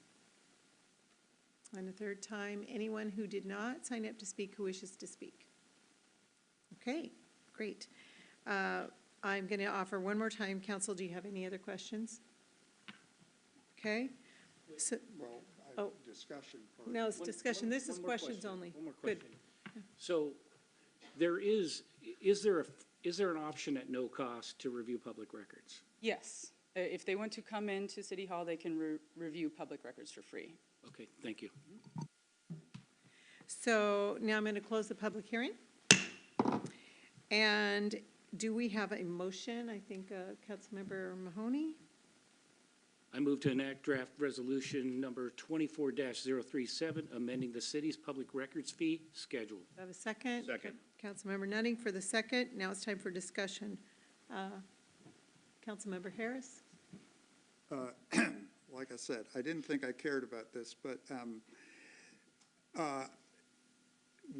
when the costs were de minimis, it's irrelevant, but I would just, this is perhaps rhetorical, but I would ask the city to consider that if there are attorneys or people who are low income and they have some kind of legal issue, I would just be concerned if those fees became onerous. In other words, I can imagine a situation where those body cam fees or something are, start to add up, and technically speaking, people have a right to represent themselves and so forth, and it would be cost and somehow, again, that may be an edge case, but it's just, it's expensive, these kinds of things in representation. So just something to think about. Thank you. Councilmember Nutting, and then Deputy Mayor Steinmetz. Yeah, I just wanted to clarify the reason why I asked the question is because many times up here on the dais we're taxed with putting into act RCWs that make it very difficult to do business in the city, and this is one of the RCWs that we're putting in place to recoup our costs, not to make it difficult to get public records. We are here to help get public records. Any questions that you have, they can be answered. Again, we have a free, an ability to view public records for free, and then if you want to view them in the privacy of your own home, it's going to cost you. We're not making it unavailable to you. We are just trying to recoup our costs. That's all I have. Okay. Before I go to you, Deputy Mayor, the city attorney would like to make a comment. Yeah, I just wanted to comment on Councilmember Harris's point about defense attorneys. We are required to provide discovery, and so we do provide redacted video and all that information without charging on those cases. That was going to be my question. Deputy Mayor Steinmetz. That was my first point. As somebody who's practiced criminal defense, it is provided as part of the discovery process. It is at no cost because the city chooses to prosecute, and the city has to provide discovery for that. So that's not going to be an impediment to somebody that's accused of a crime or their attorney of getting the information that they need to help defend them, and it never has been. There is also that option to come in and view. I've been part of a team of attorneys, 5 attorneys that went down to Olympia and spent 2 days in a conference room going through boxes and boxes of records from DSHS in order to, because the responsive public records request was onerous. I mean, and the only reasonable way to do it was to go through and actually pay a bunch of young attorneys to come in and review the records, which all got tagged, and then there were various things that needed to be, that you got copies of, but you didn't do that. So there are ways to work around this process that really don't limit somebody's access to public records. I would like to say I think this is a very fair effort to recoup the costs of complying with state law for those that are making public records requests. I understand why the unduly burdensome part is there, and just go with the statutory fee. It's a lot easier than trying to spend the time to do that. So I think this is a good proposal. To me, it looks very reasonable. I don't think that anybody's constitutional rights or statutory rights in this state are going to be severely limited by us just simply recouping the cost. So I'm in full support of this. Thank you. Thank you. Any other discussion, comments? Just the observation from my perspective, there's an RCW for a reason, because it's recognized that, basically public records should be available to the public, and they are, but things happen, then pretty soon all the taxpayers are paying for this one event. So I think the RCWs are in place to just help assuage that a little bit, and we're going to be using that. So it obviously doesn't come up to paying for the whole thing. So, all right, with the discussion done, looks like, all in favor, raise your right hand. Looks like it's 7-0. Thank you. All right, next we have some unfinished business to take care of. So the next item here is the discussion of our Des Moines mission, vision, values, which we had a retreat and came up with the document here and some with statements on it. And so we're going to formalize the statement today, depending on what kind of amendments we may consider. We formulated this on November 17th, 2024. So the way I'd like to organize this discussion, unless there are any questions, I'd like to open with the motion and then move into a discussion for any recommended amendments. So are you raising your hand for a question or the motion? Motion, all right. Doesn't look like there's any quick question. Did you have a question? All right, go ahead. Go ahead, Councilmember Nutting. I move to approve the City of Des Moines mission, vision, and value statement. Second by Councilmember Mahoney. Open for discussion. Deputy Mayor Steinmetz. I think most of us, I think everybody on the council, I hope, was in receipt of some proposed changes in the mission and vision statement from Councilmember Harris. I thought those were very good statements. That was a good process to go through, Councilmember Harris. And I do like the parallel goals one, and I wonder if that would be accepted as a friendly amendment to change the top statement to, you want me to read that out loud? Well, which option was it, A, B, or C? It's labeled parallel goals. It is. Okay, go ahead and go ahead and read it. Des Moines is a waterfront community committed to maintaining a safe, sustainable environment while ensuring a high quality of life for all who work, live, work, and play. Okay, so are you recommending that as, and would this be called a friendly amendment, or is it too extensive to just? Can we just get motions? Can we get motions? Oh, right. So there is okay, so, if we took the original motion and we don't approve it, then are we open for another motion? Is that what you're saying, Tim? Well, you So have this a is- motion, you have the motion to pass this, right? Which has mission, vision, and values in it, and Deputy Mayor Steinmetz is asking to amend. Yes. So he can make a motion to amend to include the language he just recommended. Okay, all right, thank you. So so you move So to, I'm making a all right. motion to substitute the language that I just read out loud from Councilmember Harris's proposal. Okay, do I have a second? I'll second it because I liked that one. So open for discussion on that change.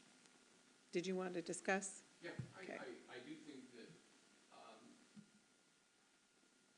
grammatically, the way it's worded originally doesn't quite flow properly.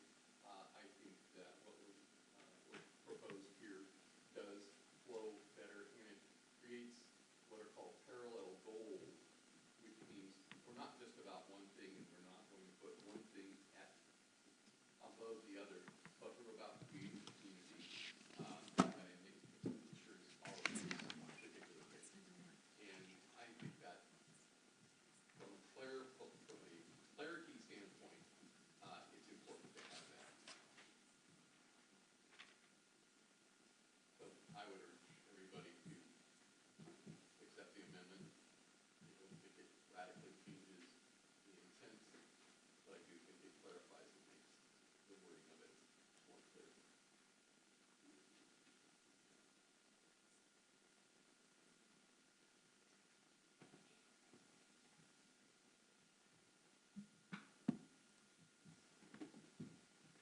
Okay, any other comments or questions, discussion on that amendment? Councilmember Grace Matsui. Yeah, I'm just hoping that we can get a moment to see it written out. Oh, good, she's. So, Yeah, Bonnie got the short straw to. we have a pause here. Okay, sure. Catch up on that. I think public spelling is not something that should be done, so.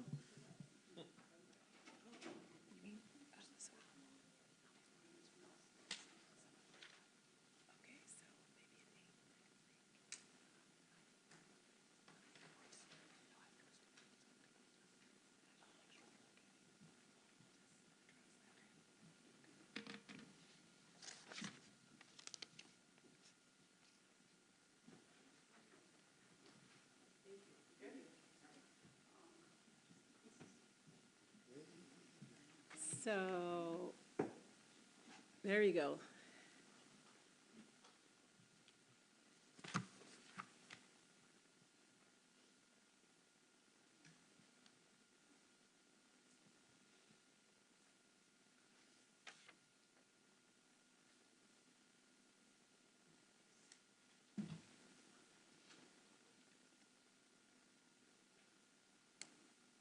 Well, did I take it too soon?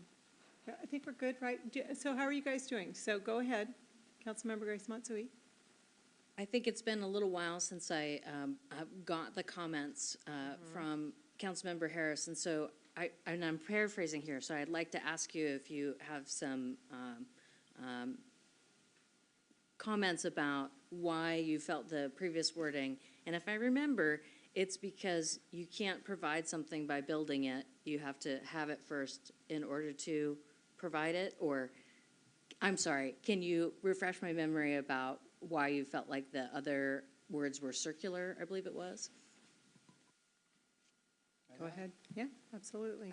So one does not want to be that guy, but at the study session, it felt wrong to me. I said so to Councilmember Oxiger. So I went home and I ran it through ChatGPT, and it provided the critique. That is not my suggestion. It is simply the analysis of the AI overlords. If the council is good with it, you know, swell. But I just, what we came up with at that thing just did not feel right. And this is what the AI says is just syntactically, you know, yeah. So I'm just, so I'm not trying to, I just don't want to take credit for, because it's not something I came up with. Thank you. All right, any other discussion or questions or comments? All right, we have a motion and a second. All in favor, raise your right hand. Yeah, on this, you made a motion. Des Moines is what, this statement. I gave the second. We've had discussion. Now I'm voting on that amendment. Okay, any questions? Yeah, go ahead. Point of order. So I made a motion. It was seconded. Then another motion was made, seconded. The first motion was never voted on. There's a second motion that's on the board. So just point of order, I need to know, because this is a little out of character for the last 11 years that I've been on the board. Tim wanted amendments in the form of a motion. I understand that, but there was a motion prior that was not voted on. But your motion was to pass this. So once we do that, we're done. So you made the motion to pass this. Another council member made a motion to amend this document. So we need to decide on this amendment first, and then there might be subsequent motions to amend. And then once the council has decided on the final version, then we're back to your motion. Thank you. Okay, so any other questions? We're good on this particular one. Are we ready to vote? Okay, so all in favor of this amendment on this first sentence, raise your right hand. Okay, Deputy Mayor Steinmetz, Councilmember Oxiger, Councilmember Nutting, Councilmember Grace Matsui, Councilmember Mahoney, and myself, all opposed. Councilmember Harris. Okay. Any other amendments to the mission, vision, or values in the document here? Deputy Mayor Steinmetz. I do have one. Okay. On vision. Okay. Under vision, okay. And that, I would propose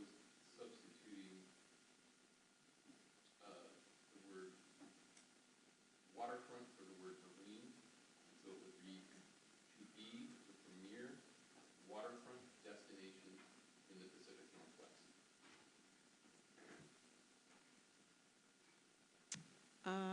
Do I have a second? I'll Councilmember Nunn. second that. I think that, Okay, yeah, I think that makes sense. okay. Any discussion? Councilmember Grace Matsui. Yeah, I think this is a point that we had a robust discussion on whether to use the word marine or waterfront.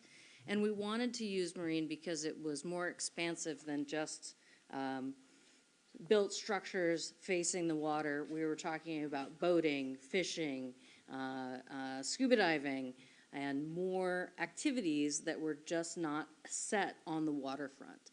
And so I ask that we consider that marine is meant to be a more expansive and inclusive word than waterfront. Okay. Deputy Mayor Steinmetz. Yeah, I disagree. I think marine is much more limiting because it limits yourself to the water. It says nothing about the community. A waterfront destination includes the water and includes the community. I know that this was also proposed by Bill and Patty Linscott. I think he said coastal. He wanted coastal. Coastal was what he suggested.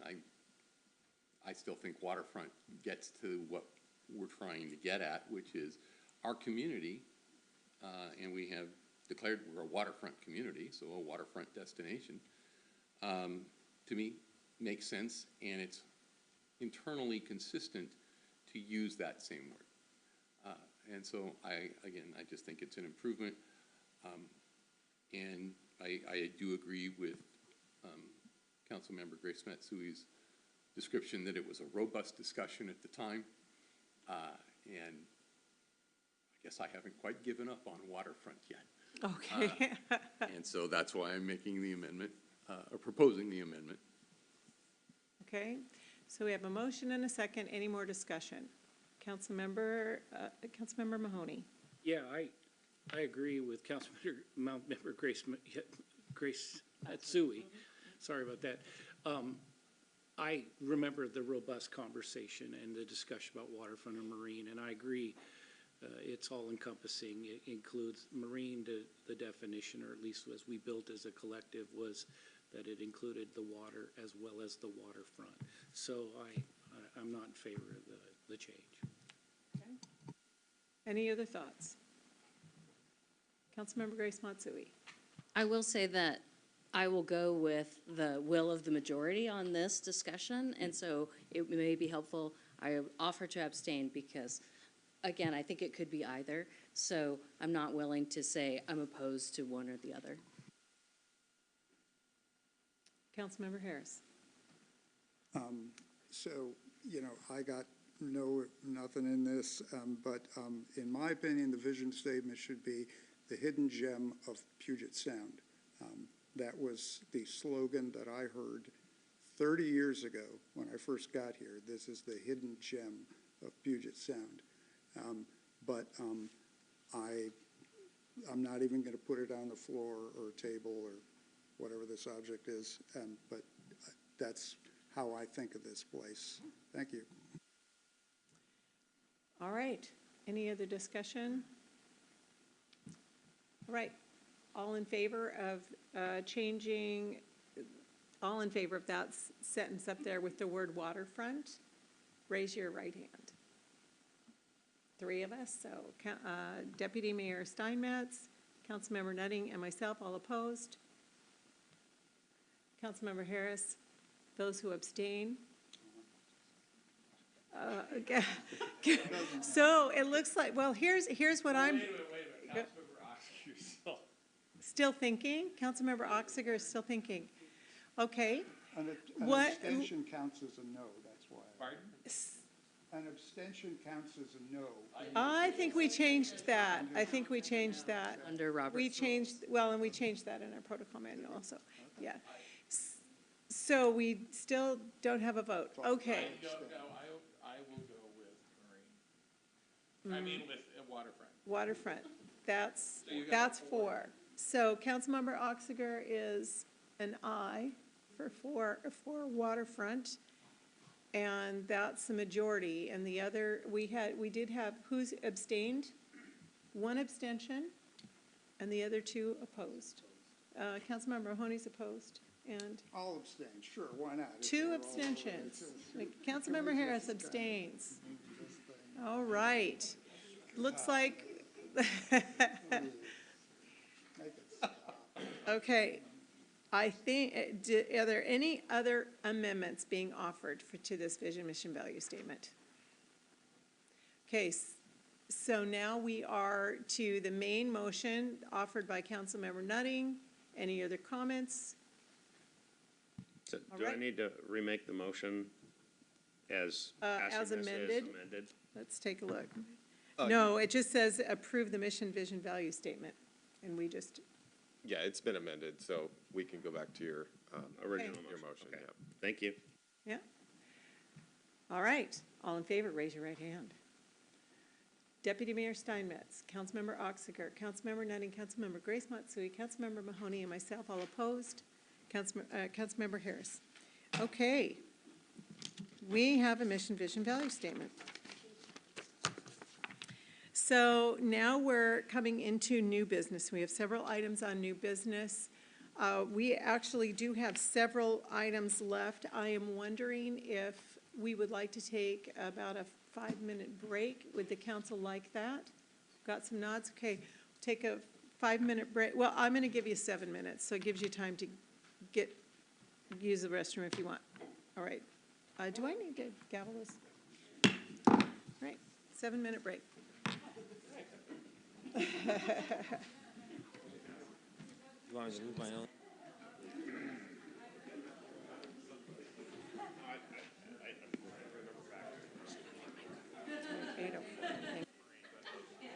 Main body was. Just makes sense to me.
But I think it was out of courtesy. Oh dear. You gotta be careful what you say. Exactly, because it doesn't. Okay, we're going to reconvene. If you could take your seats, please. This is too fun to just chit chat. I know. I'm really looking forward to moving on. I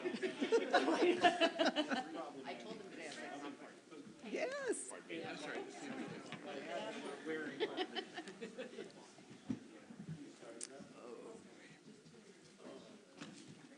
It's 8:04 and we're reconvening the council meeting. So next up, we have, we're going to begin our new business items. Have several of those tonight. The first one is our Des Moines Marina Steps project, and the purpose of this item is to brief council on options moving forward regarding the Marina Steps project. And we have a staff presentation with our Public Works Director, Mike Slevin. Before Mike gets started, I want to just say, we received quite a few questions over the week of sort of, what about this scenario? What about that scenario? And so we have prepared tonight kind of new information, candidly, from what was in your packet, or more robust sort of vetting of different options. And so I want to say that although staff are welcome to, take direction tonight if you all want, there's no harm if you choose to have discussion tonight, and if there's still additional questions, to move it to the 23rd or what have you. So I just want you to know going in, don't feel like pressure, because there is kind of new scenarios from what you saw in your packet. Mike?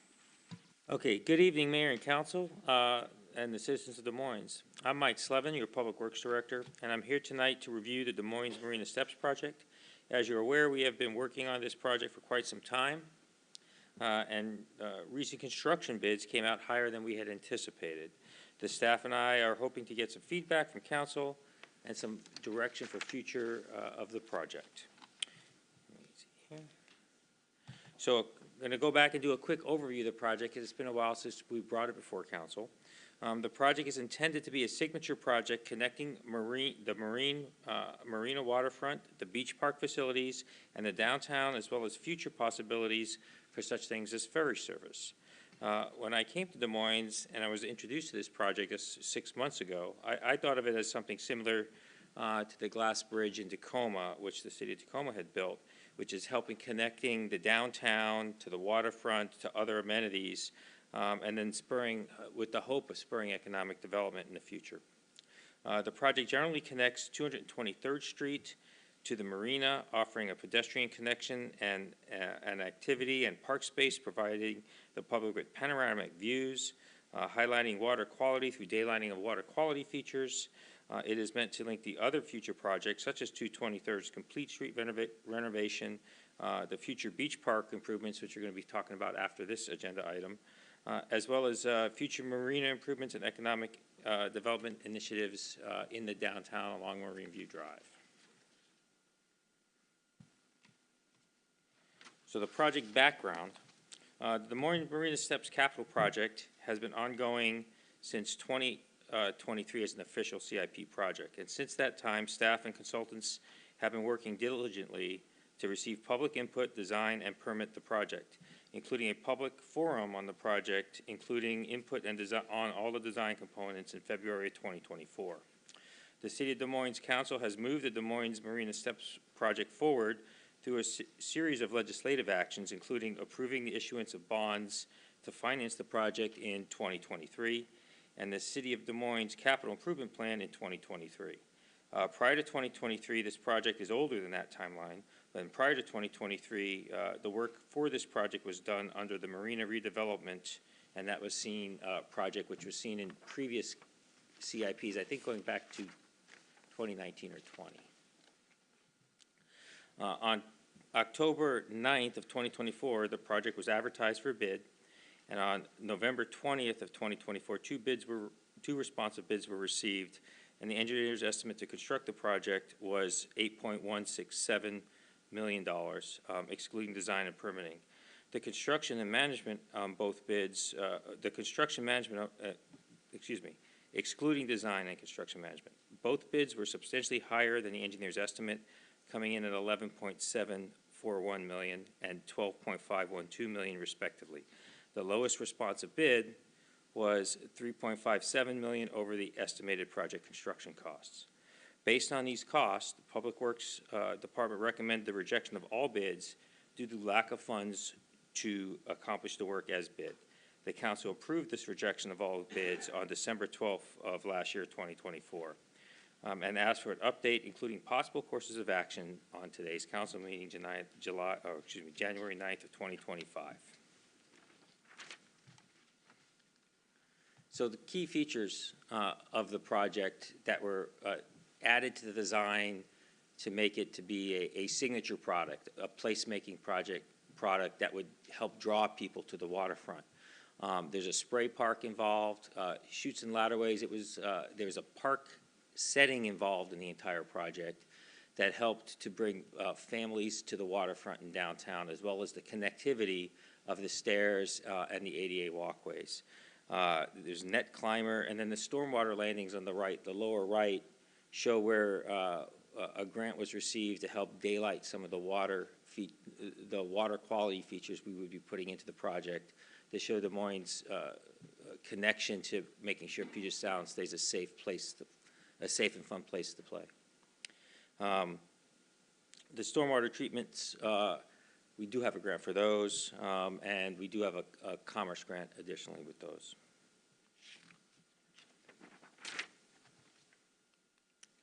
So the original project timeline. So I spoke a little bit about the project becoming a real project from a public works sense of view, although the community's been talking about it for quite some time. It's the spring of 2023.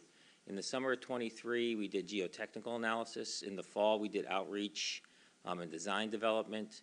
In the spring and summer, we did design and permitting of 2024. And then we advertised, as I stated earlier, in the fall of 2024. And then we recently opened with the hope to start construction this winter. That we did not realize that goal because of the increased costs in the bid. So our budget for the project, to ground everyone in where we're at. So our revenue sources for the Marina Steps project is Department of Commerce grant of $1 million. That grant is viable until June of 2027. We have to expend those funds. We had city ARPA funds in the project of $1.3 million. Those were removed because we could not meet the obligation requirement when we decided to reject all bids. The debt proceeds, which are the bond proceeds for this project that have been dedicated by the city, or the city's contribution to this project, is $7.869 million. And those are bond proceeds. And then we have a stormwater grant for the stormwater project. So currently, with the ARPA removed, we have $9.369 million of funding available for this project. The estimated expenditures, so the design and permitting, the majority of the $1.06 million that you see there is expended already to have design bid documents prepared and ready. Construction management, construction, and contingency, all adding up to a total of $10.669 million for the project is what we had estimated the expenditures to be. Of course, we know that the construction piece came in about $3.5 million high.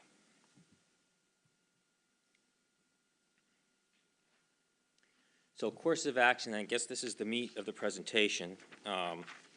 The staff has brainstormed with our consultants 3 possible courses of action for the council. We are not recommending any single course of action. This slide is meant to spur discussion among the council and the hope that a clear direction is assigned to staff, either at this meeting or at future meetings. Any course of action, combination of course of action, or modified course of action, or an entirely new course of action that comes out of this discussion is welcomed from the council, and the staff will implement that. So the first proposed course of action is to value engineer and rebid the project. Our concern with that, and it has several phases to that. One is we would redesign the existence. We take a look at the existing and we reduce scope. So we do things like reduce some of the overlooks on the stormwater side, maybe reduce the park or remove the park. So we're going to take a look, have the consultant take a look at the costs for value engineering and what can be removed from the project. And that would mean indeed a reduction in scope. Now, a reduction in scope such as that comes down to the point is, at what point does the reduction in scope diminish the original intent of having a signature placemaking project that people want to come see versus just a concrete staircase? So there's a place in there that goes both ways. And that cost estimate, we're thinking that you could take somewhere between $2 and $4 million out of the project. If you take $2 million out of the project, is it still acceptable and does it meet the requirements that was intended as a signature project? If you take $4 million out, my belief is that it wouldn't, but we could probably go that far and end up with a staircase, right? So that's a question for council is how do you want us to do that? And we believe that because of the project vision was so grand, that would put a lower possibility of achievement of that goal of having that signature placemaking project there. But that is an option, and that's option one. Option two is delay the project, pursue additional funding sources. We would still pursue the VE because when we rebid the project, we rebid it as a base with additive alternatives. And so one of the things I didn't really cover too well in the first one is that we're going to need to add about $100,000 to our consulting contract for this project so that they can re-break out the bid documents and figure out, if we do A, B, and D, what does that look like? So we would have new designs and things we could pull out or add into. So we have a little additional consulting work to do. If we did number two, which is delay the project and pursue additional funding sources, I would still highly recommend that we do that because we don't know how much of the funding we're going to get. We don't know what those other funding sources are. And in the future, if we do bid this project, if it's delayed even longer than number two, then it's good to have those options available in your back pocket, all right? So that when we could just adjust costs, but still have the ideas of what we can break down and not. There's value in the existing project and the effort the existing design and the effort that's gone into it with the community to produce a project that people seem to like. The project has lost $1.3 million in ARPA funds, as I mentioned earlier, and we would recommend that we would replace these ARPA funds with $1.3 million in bond proceeds additional that we would take out of the Redondo Pier reconstruction if option two is suggested. And that would make that project whole from the ARPA losses, although we are still short for the total project numbers. We recommend seeking additional funding sources through the state in lieu of the Redondo Pier. I mentioned earlier that we have $1 million it's actually available to us, $970,000 because they take $30,000 for managing the grant, the state does. But we have about $1 million from the state. And I spoke with Commerce this morning. We have until 2027, the Department of Commerce, to spend those funds. But she also said that this project is the type of project that the state and the Department of Commerce is highly supportive of. The idea of bringing more foot traffic and building downtown economic development is the type of project that if we asked for additional monies from the state and we went through our sponsors and our state legislators, that we would probably have a decent possibility of scoring some more money through those grants, Commerce grants. So that's an option. So we would. Option three, sorry, can you talk a little bit more about what you mean by bid a base project with additive alternatives? That's terminology everybody may not know. So what we would do is the project would be about the same, but we'd have different sections of the project. Like, do we build the project minus the playground piece and the spray park? But we build the grade there in case we want to add it in the future. And so we could remove that chunk of the project, although we could add it, give us the opportunity to add it to the future. If the bids came in well or cost effectively, then we could add that back in if it was below the total budget dollars we had. And there'd be a series of menu items like that that we could add back in as additive alternatives. One would be, another example would be undergrounding the power in 223rd. We could remove the power undergrounding on 223rd for now, and we could add it into a future project. And if the bids came in good, we could say, no, we want to do that. We want to accomplish that under this project. That's about a $450,000 item for the undergrounding. It's about another $400,000 for the playground, 150 for the 130 for the spray park. So those different things are in there. So we could, mix and match, or we could bid the project as a base, have items that are bid, each individual item, if it was added to the project, and then we would have, okay, which ones are we going to pick and what are our priorities? And we'd have, after we have those numbers in hand, we can come back to the council and say, hey, here's what we think should go, here's what staff recommendations are, what does the council think, and what does the community think? So that's what I mean by a base project with additive alternatives instead. And number three, we could reevaluate the project with the goal of a long-term project development strategy. And that being that the project, the connectivity of the project and how it connects the marina, the beach park, the future of 223rd, all of those different things to create an economic piece to the downtown over time. We could take a look at that and then reevaluate it all as a single idea and package. When I was in Tacoma, we had the Tacoma downtown plan that came into fruition in like 1994, 95, about right when I was hired, right before I was hired. And that plan was a 30-year plan that had many, many projects listed. And then you built through that list of projects. And some of those projects were delayed. The hotel was delayed for a decade because the market changed. But it came back later because there was an overall strategic plan that was based upon, a generation. It survived many councils, many city managers, and many public works directors. So that's an option where we could just say, hey, we're going to hold this project now, and we're going to take a look at the downtown as a whole, and go forward with whatever we come out with that and re-engage the community and take a look at the whole thing. Now, if we do that, we still have to utilize bond funds. We have bond funds that are outstanding. And so then what would we do with those bond funds that we have? And my recommendation for that would be is that we would take the bond funds that we have in the parks construction, and we would do kind of the opposite of what I recommended in number 2, and that is expend the funds on the Redondo Pier project, because the bond funds are listed in a number of projects are listed in the bond ordinance. The marina steps, the new piers for the marina, the Redondo Pier itself, and the Memorial Triangle Park. So we could take the monies that are in the stairs if we decide to do option 3, and we could utilize those monies and try to expedite the pier to the extent possible, because that is listed.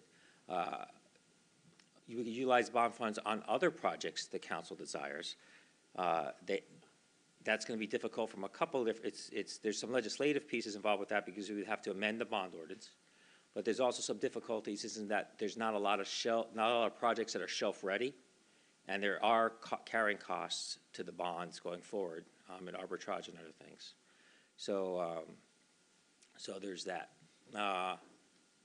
And then I'm going to jump in just because there's a typo. Oh. The delays Redondo Pier does not apply to option 3. It goes on option 2. Right. So option 2 potentially delays Redondo Pier. Option 3 has the potential to actually accelerate Redondo Pier. So we're going to make that correction in the version that's posted online. But please disregard that bullet point.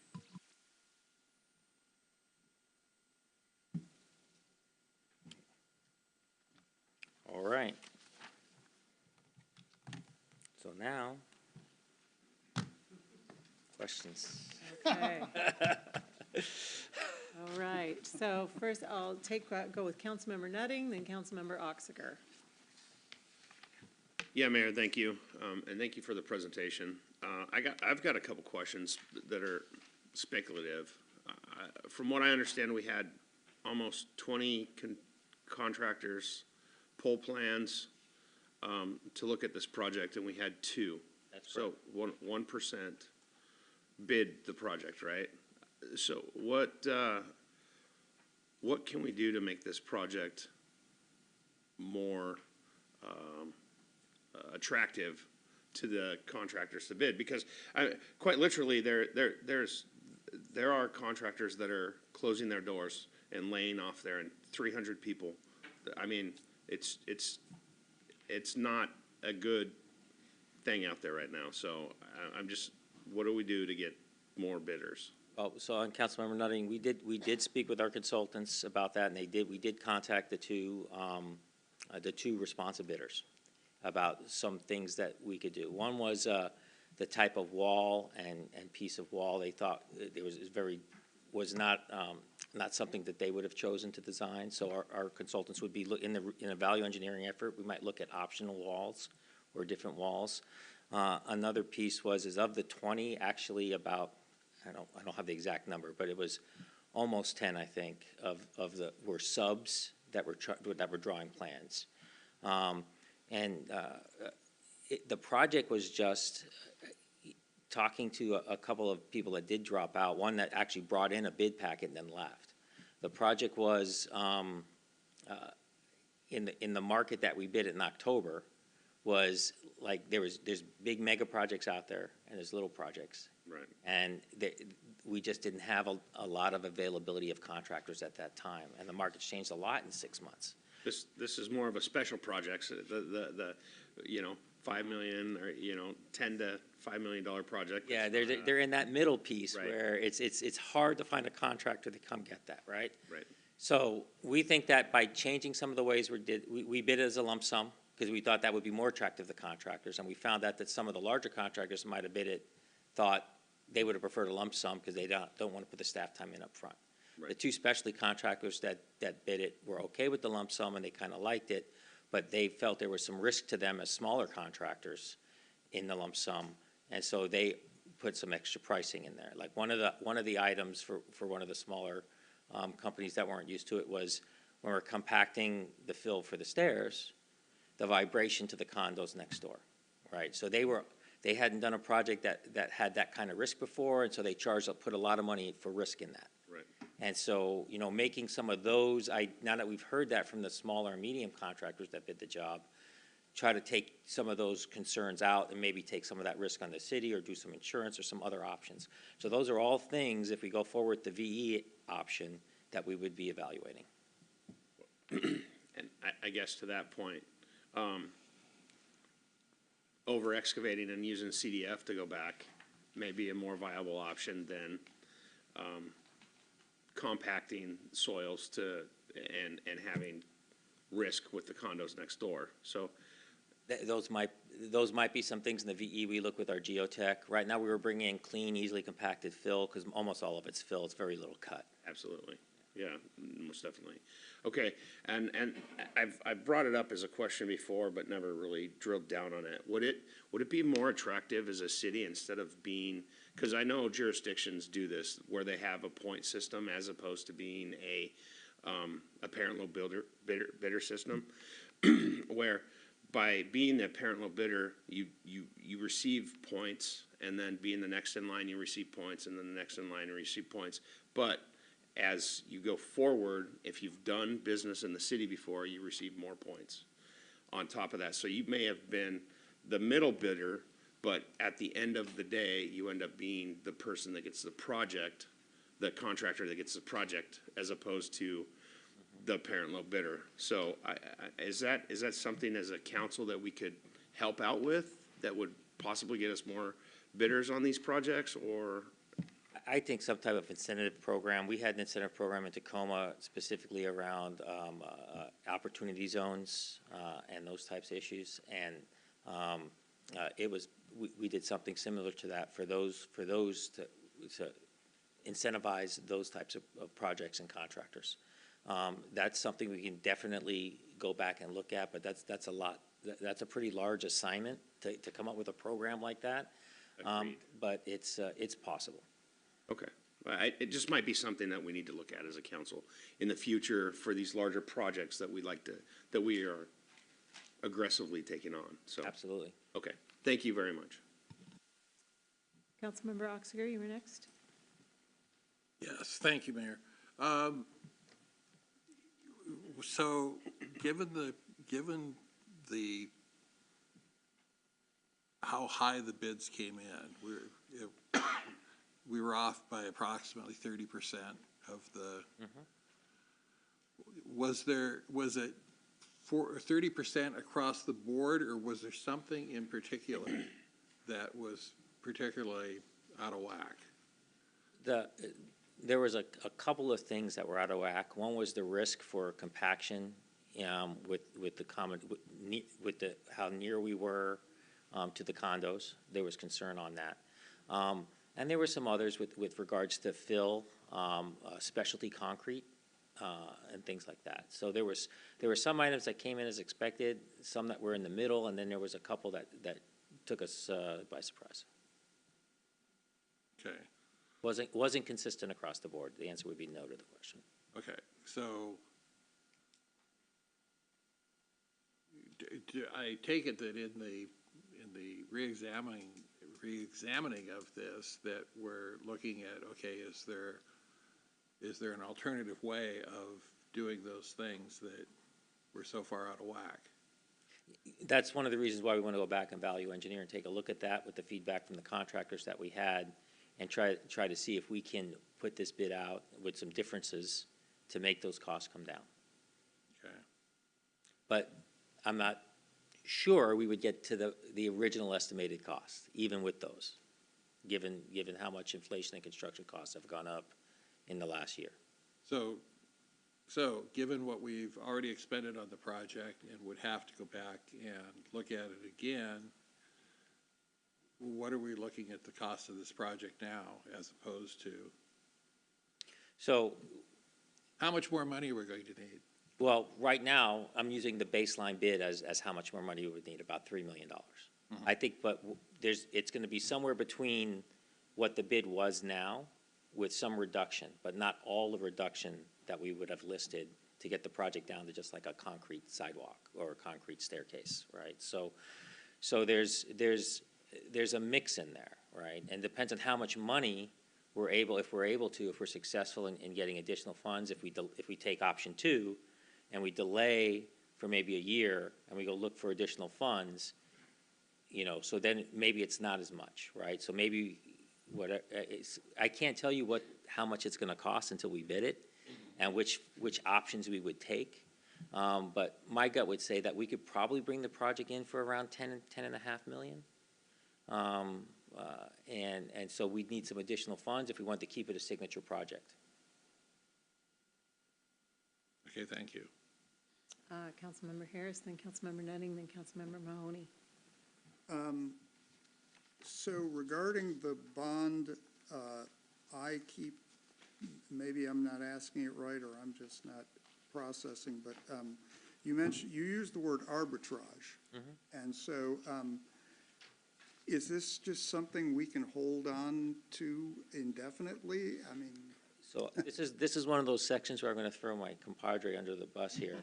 But this is really a finance question, but there's a timeline to expend. Then please, I got a couple other things that are more engineering. I'm sorry, I just don't want it to be like Generally speaking, there's a timeline to expend the funds.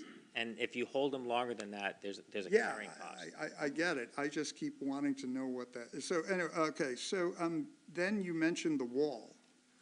And, I mean, and that pricked up my ears because I'm like, if you value engineer it, is changing the construction of the wall, does that reduce our flexibility? So the wall sits on the south side of the stairs. And if you're able to remove some of the overlooks and some of those things, you can have a lesser degree or stout of a wall because it affects the engineering design. So if we were to say value engineering out the overlooks and the connection to the existing, there's also some thoughts about changing some of the ways the wall connects to right under by the condos and how the pipes come through there to daylight. So there's some thought processes that we could reduce the cost of that side of the project by removing some structural elements that, such as the cantilevered outlooks and things like that. So the wall cost would come down because right now they're driven by those other structural members that it supports. Okay, and so is there any room in there, I'll keep, yeah, is there any room in there for some kind of pre-design work on the old dry stack? Or is that a possibility? I think that's a totally separate project, council member. So, I mean, if we want to start a project to do that, there's something. I think that would require you to amend That's the the ordinance. ordinance. Okay, so I just, if Additionally, I would just remind you that the bond funds are general fund supported dollars. No, all right, Jeff, you come up. It's really your moment. So the question is paying the bonds or? If Councilmember Harris is interested in kind of pivoting to the dry stack project, that would definitely require amending the ordinance that council approved on what the bond projects are, but that is doable. And then I guess what I was asking is, the bond dollars are anticipated to be supported by general fund, whereas that would be a marina enterprise project. I think, so the dock replacement supported by the marina. The other projects are the debt service is paid by real estate excise tax, one-time tax, proceeds from the parking. So that's not general fund. So that would be the distinction. But it's also not marina enterprise fund dollars. Correct. Specifically. That's what I should have said. and so my more specific question is how long can we hold on to these things? So I want to give this a little context for maybe the public watching from home. So the bonds that were issued are tax exempt bonds. And so what that means is, the municipal bonds, cities can issue those bonds and pay a little bit less interest. And investors are inspired or encouraged to invest because they'll take a lower rate, but they won't be taxed on the income from the bonds. But the situation that creates is you can have a city issue a bond at 2%, collect the money, and then go invest it at like 6%, let's say, and then they're making a profit. And that's what arbitrage is that increase. It's the difference between issuing it at the low rate and then collecting from another investment at a higher rate. So we issued bonds 15 months ago. We've not spent, I think we still have 90% of the proceeds, and they've been sitting in the local government investment pool. So it's likely we're going to have to pay to the U.S. Treasury a certain amount of arbitrage funds. So if you have arbitrage, you have someone calculate it for you if you have an arbitrage issue, and then if you have earnings that are of that nature, you have to give it to U.S. Treasury. So there's exemptions to that, and that is what we would refer to as the spend down schedule. And basically, there's two of them, because of course they want to make it complicated, but it's 18 months and 2 years. We're at 15 months right now, and that's to have it fully expended. So today we sent our data on our 2018 and 2023 bonds to our consultant, and in 2 weeks we'll know really what the arbitrage situation is for the city. But unlike the grant money with the 2027, hard deadline, you're saying this is something where we could just continue to pay fees. I don't want to oversimplify it, but there isn't like a hard stop where a hard spend by date. I think it would be 5 years, possibly. At least you have to have your arbitrage calculated once during a 5-year period.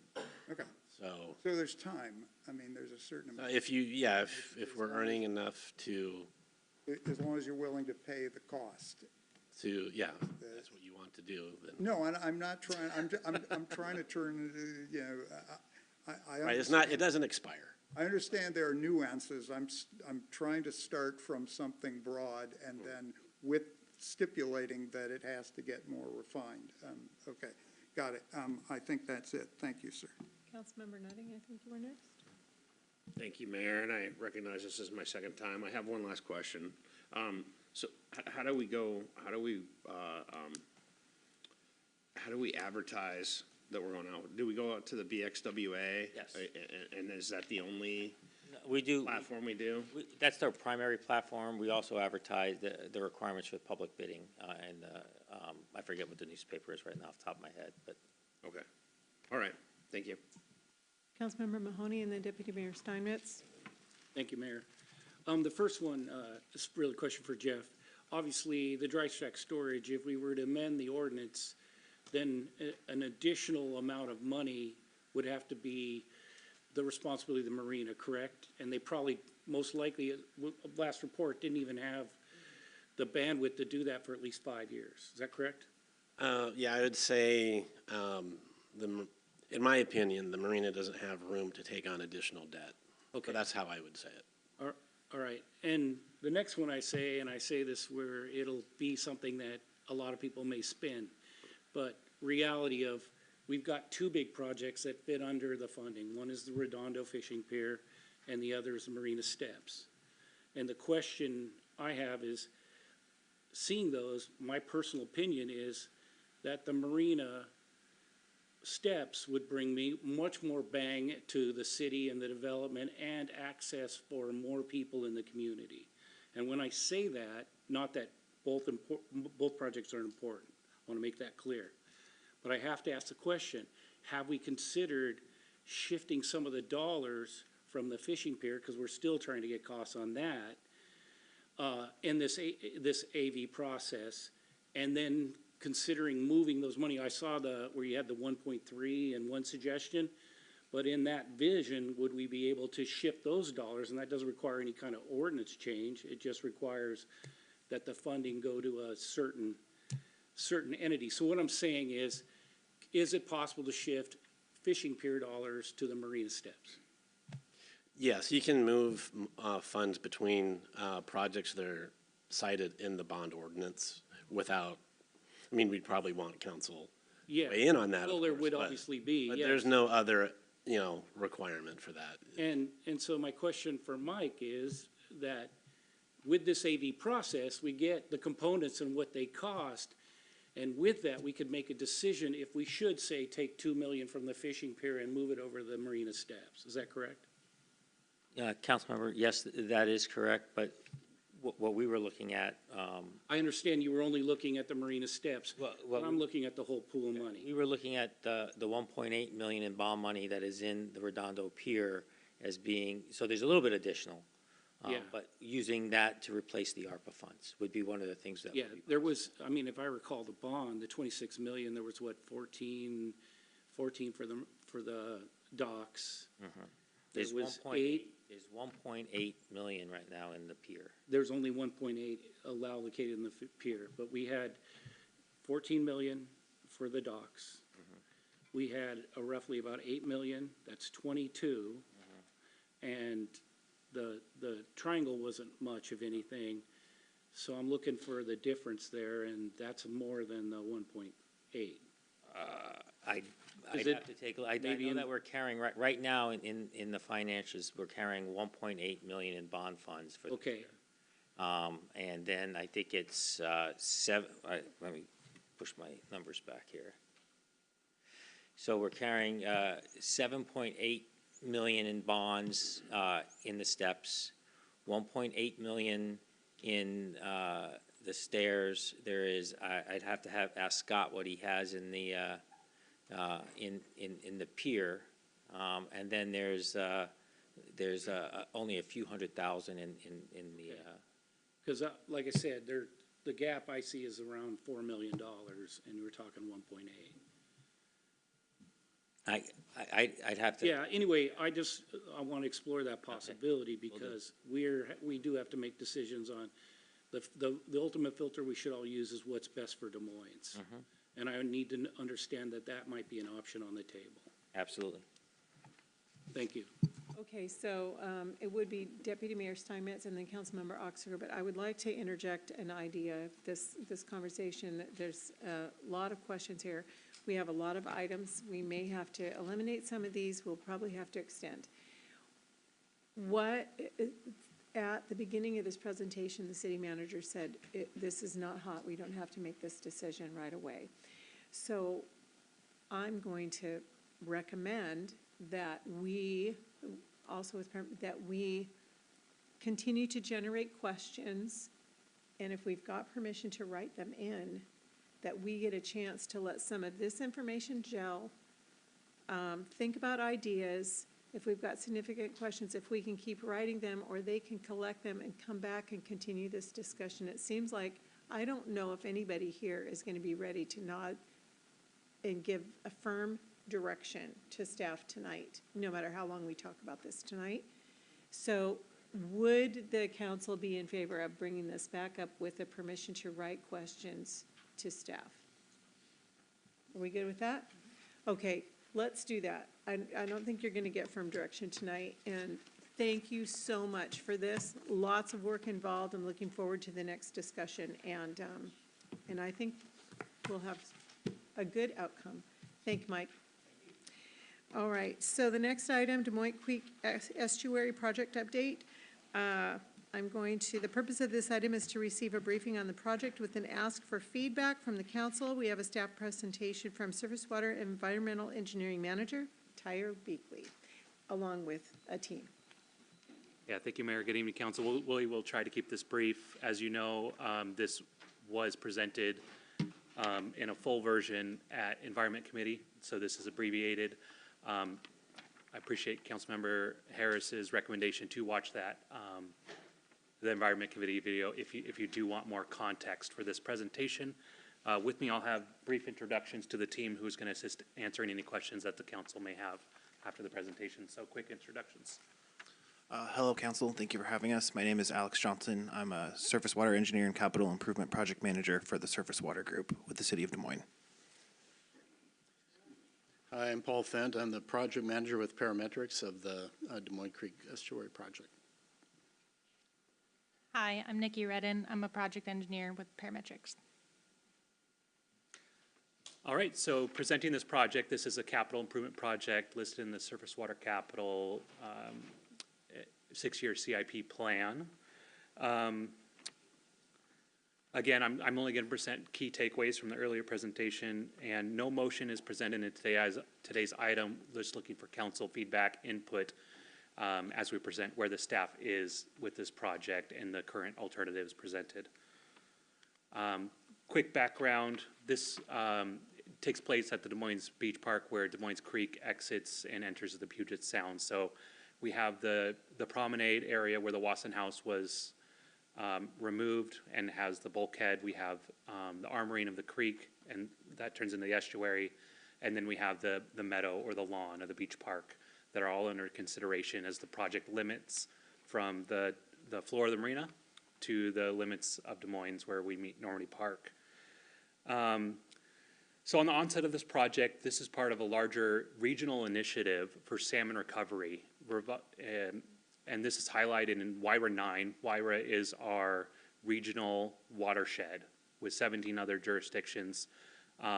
This project is highlighted as a nearshore project to help promote salmon recovery in the region, promote healthy shoreline, healthy sound. That's one element goal of the project. Other goals include flood protection. As we see climate change coming and rising sea levels, I'll get into that in a little more. Another goal is promoting beach access for pedestrian use and park enhancement. As we modify and present modifications to the corridor, how do we improve the park elements to make it more attractive to users, as shown in the photo here, who enjoy the beach park spaces? Other considerations that we're trying to balance are funding. This is all grant funded, this project, so we want to make sure it's attractive to funding partners. Balancing these objectives for flood protection and salmon recovery are the two main funding sources that we could tap into for this project. And also we want to make sure it's viable for permitting agencies. We want to present a project that will get permitted. So that will lead into the staff preferred alternatives and why we are justifying those as the best path forward to get funding while balancing our goals. So the lead up, we spent 1 year getting to this point through design, site assessment, site survey, working with coastal engineers to whittle down the alternatives. Site constraints, just briefly, we have steep slopes. We have access roads serving Des Moines infrastructure of the beach park, but also the roadway has an access for Normandy Park residents who access on the beach further up the shoreline, and that is a site constraint we need to keep. All the colorful lines on the map, those are all different utilities that we factor into our design and considerations that add cost for relocations. So getting into predicted flood levels, we ran sea level rise analysis to the year 2100. We got 3 categories of blue. The dark blue is essentially what we could expect on an annual level for flood inundation of the beach park. So we have the photos there from 2022. That dark blue would closely represent what happened in that king tide event. And you can see how much the park is flooded. Again, so we go to the middle blue, shaded blue area, that can represent sort of a coin flip of flood inundation per month. So 50% chance of that any given month of this year in 2100, you'd see flooding of the beach park. And that was a few weeks ago, what just happened, equivalent December 2024 tide event down the beach park. Again, similar down to what happened in Redondo and experiencing that cleanup down there. And then finally, what we could see on a monthly occurrence as sea level rise happens is just minor inundation of the meadow area on an annual level. Again, all this is just informing the alternatives we're soon to present, but the bulkhead condition is also a factor in what we are calling kind of the no action alternative. What if we don't do this project? Well, we have a bulkhead out here that's holding up the promenade, protecting the promenade area that has severe cracking, sinkholes forming in the pavement. We lost a piece of the ramp in the last storm. You see, this was the image there of the storm. We actually had wave action come up onto it, behind it. So I think regardless of this project or a different project, the city would need to strongly consider what we're going to do with this bulkhead going forward. And I don't know if anything else is currently on the capital agenda for that. So with that bulkhead alternative, this is again, weighing all those goals, competing interests of park and habitat and flood protection, we've sort of landed on this is the maximum where we can maximize all those goals in this alternative. So a few highlights here are just the enhancements to the park recreation area, steps down to the beach, a sandy beach recreation area, expanded gravel beach, so this is walking access down now instead of a bulkhead that limits access, and then near shore planting to expand the habitat. And then we have an image of sort of a example project that may show what this near shore, instead of a bulkhead, what it could look like. And those plantings, again, I'm going to go pretty quickly and we can come back to this if we have questions. So looking at the meadow, and this is really looking at what we can do with the estuary component, or widening the mouth of the creek and removing all that hard riprap rock out there on the shoreline front. Yeah, a lot to cover. So raising up the meadow to 14 feet. Currently, it's around 12 feet, so that's adding 2 feet of fill to the meadow to protect and preserve that lawn area. The no-action alternative for the meadow is, as we go to the 20 or 2100, you'll likely see inundation of the lawn, maintenance cost will increase, and it may just turn into an intertidal marsh naturally as it sees reoccurrence of sea and that salty environment. So this is help protect what meadow we can. I did want to note there is a historic boundary for the meadow that was taken into account. We need to preserve it. It's part of the historical registry of the buildings in the beach park down there. This is very high level conceptual, so this may change a little bit as we go through design. But the kind of yellow tan area, that's what we are calling intertidal marsh, and this is a habitat benefit to the rearing salmon as they're coming down after spawning. Again, we have a photo of what an intertidal marsh could look like as way of an example, and this also maintains the beach access route. Last item here on this slide is this would require the shift of the pedestrian bridge further up the creek, as noted here, And then that would, you know, with that would come new pedestrian connection to it from the bulkhead area, the promenade. Questions? And this is a rendering of the bulkhead portion, the promenade area, of what that staff preferred alternative is. So happy to answer any questions. Okay, Councilmember Oxiger, Councilmember Mahoney. This isn't so much a question as that, well, yes, it is. So what we're talking about here is basically a 30% reduction in the size of the meadow on the staff recommended proposal. And on the rest of them, is that some of them would be greater than 30%, but we're basically, seems to be a theme tonight, 30%. Yeah. So, okay. So, yeah, and I'll go back to it. Yeah, roughly 30% reduction in what the meadow is currently. That is flexible.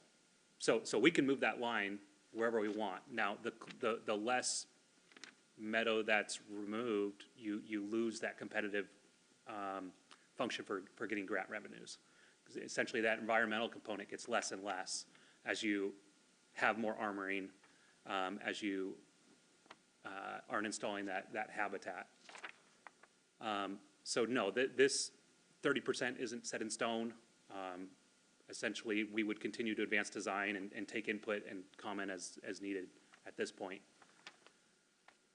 Okay, I think it's just something I think we need to take into consideration, considering this is a rental facility and we're reducing size of the meadow by 30%. So I think it's just something we have to figure into the calculus. So thank you. Absolutely, noted. Councilmember Mahoney. Thank you, Mayor. I'll make these as quick as I can. I attended the environmental committee meeting, and that was excellent. Are we obligated to provide the beach access? No. So we could end it if we needed to? Well, are you talking about the vehicle access? Yeah, so the Oh, the vehicles that vehicle. can go over Sorry. to the houses that are on the beach, are we Yes. obligated for that? That's with the easement currently. Okay, even, Obligated. yeah, I knew it was an easement, but I didn't know if, because of environmental reasons, it might be able to. Normandy Park is working on a very long-term project to acquire those homes. So there may be a point in the future where they acquire all of them and it's no longer needed. And it won't be an issue if that occurs. Okay. I remember back in the day, they were talking about environmental impact credits, basically from other places that were doing mitigation, and they were putting funding in, and then there was monies available for that. Would this project probably classify itself as maybe something like that? I know there's grants, but this is additional funding that is possible because we're restoring the estuary, as I understand it, and that was efforts to do so. In addition to the mitigation you guys were talking about here. So I think what you're talking about could you use this as a mitigation bank? That's what people. Yeah, that was the language, I just That they're didn't have the words. selling. It's always possible but I think that there will be a strong balance between the benefits that you get from the bulkhead in one area and what you want to retain, and whether or not the estuary that you create is actually mitigation for the bulkhead that you don't take out. So it's going to be like you're going to bank with yourself first, and then if you have something left that's possible, you would have some mitigation credits that you would do. Okay. There's a lot of elements that go along with mitigation banking as far as getting them approved, having them obligated as mitigation in the long term, and then pricing them and selling them.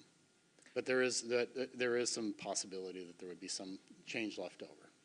Okay.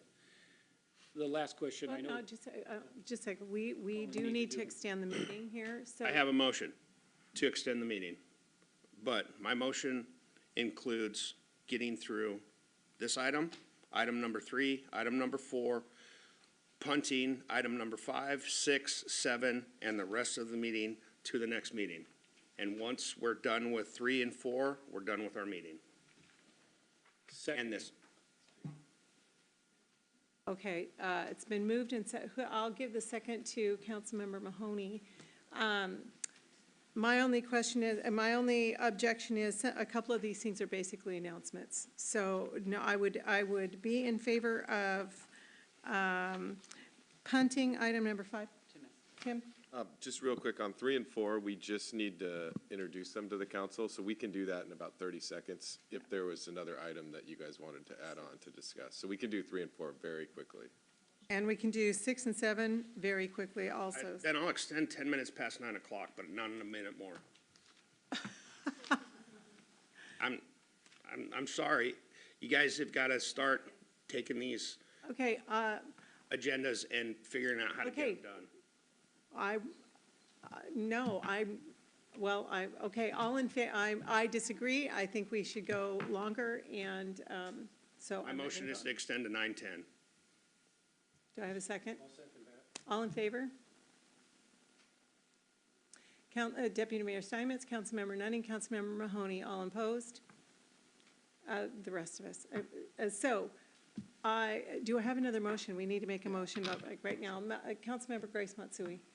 I move that we extend the meeting until 9:20. Do I have a second? Second, Councilmember Mahoney. All in favor? Deputy Mayor Steinmetz, Councilmember Oxiger, Councilmember Grace Matsui, Councilmember Mahoney, and myself all opposed. Councilmember Harris abstain, and Councilmember Nutting. So the meeting is now extended to 9:20. Please continue. I think Councilmember Mahoney was in the middle of some questions and you're in the middle of answering. Thank you, Mayor. As we go further, you'll be evaluating the structures back there. I know some are raised. I think the barbecue area or whatever the covered area is would be below the threshold. You'll be looking into that as you bring us more information. Because I think they go hand in hand with each other. They do go hand in hand with each other, but they are separate as far as what we're scoped to do and what the grants allow us to look at. So we have a King County Flood Protection Grant specifically for the creek area at the mouth of the creek. Is there any grants for protection of? There are. It's there are. There are. Yeah. No, it's a consideration. We'd have to evaluate how to bring that in the project. It's not clear to me how we would do that, but we could look into it. Yeah, my point was that if you brought it before council, those are the things I think, and I heard it from a couple of my colleagues, we'd want to know in addition to. So if there's a way to figure it out, it'd be great. Thank you. Any other questions? Deputy Mayor Steinmetz. With the climate change and the rising of the sea levels, wouldn't the homes that are down on the beach level now be every bit as at risk as the meadow is? Yes. So they're gonna, I guess, doesn't that obviate the need to maintain that road access? Currently, they're still there, so we have to maintain it when that's their only access. So long as they're viable, we have to maintain the access. Essentially how it works. I believe so, but. Yeah, that's correct. And really we're just maintaining just a little piece right there. The rest of the access is up the beach, so our piece is very minimal, but yes, we have to maintain that. I do like the step idea. I think that's a clever way to get a nice bulkhead in there that creates a lot more public access to the area. So I just want to comment on that idea. Thank you. Okay, other questions? Councilmember Harris. Just the bulkhead thing, if I missed it, I apologize, really quick. Is there a taller option, meaning instead of 14, 15 or whatever? How much work would be involved in creating a taller option? For the meadow? No, for the bulkhead part. Yeah. Raising the bulkhead. I'm just saying, my buddy just called me from Pacific Palisades, and they never thought they'd have so I'm just saying, whatever thing you think the 2100 is gonna be, it might be a foot higher than that. And I'm just asking if there's like a design option that raises the Wasson level a foot. I see. And Again, it's good feedback and something we can look into. Okay, I'm sorry, thanks it. That's why we're here, to get input.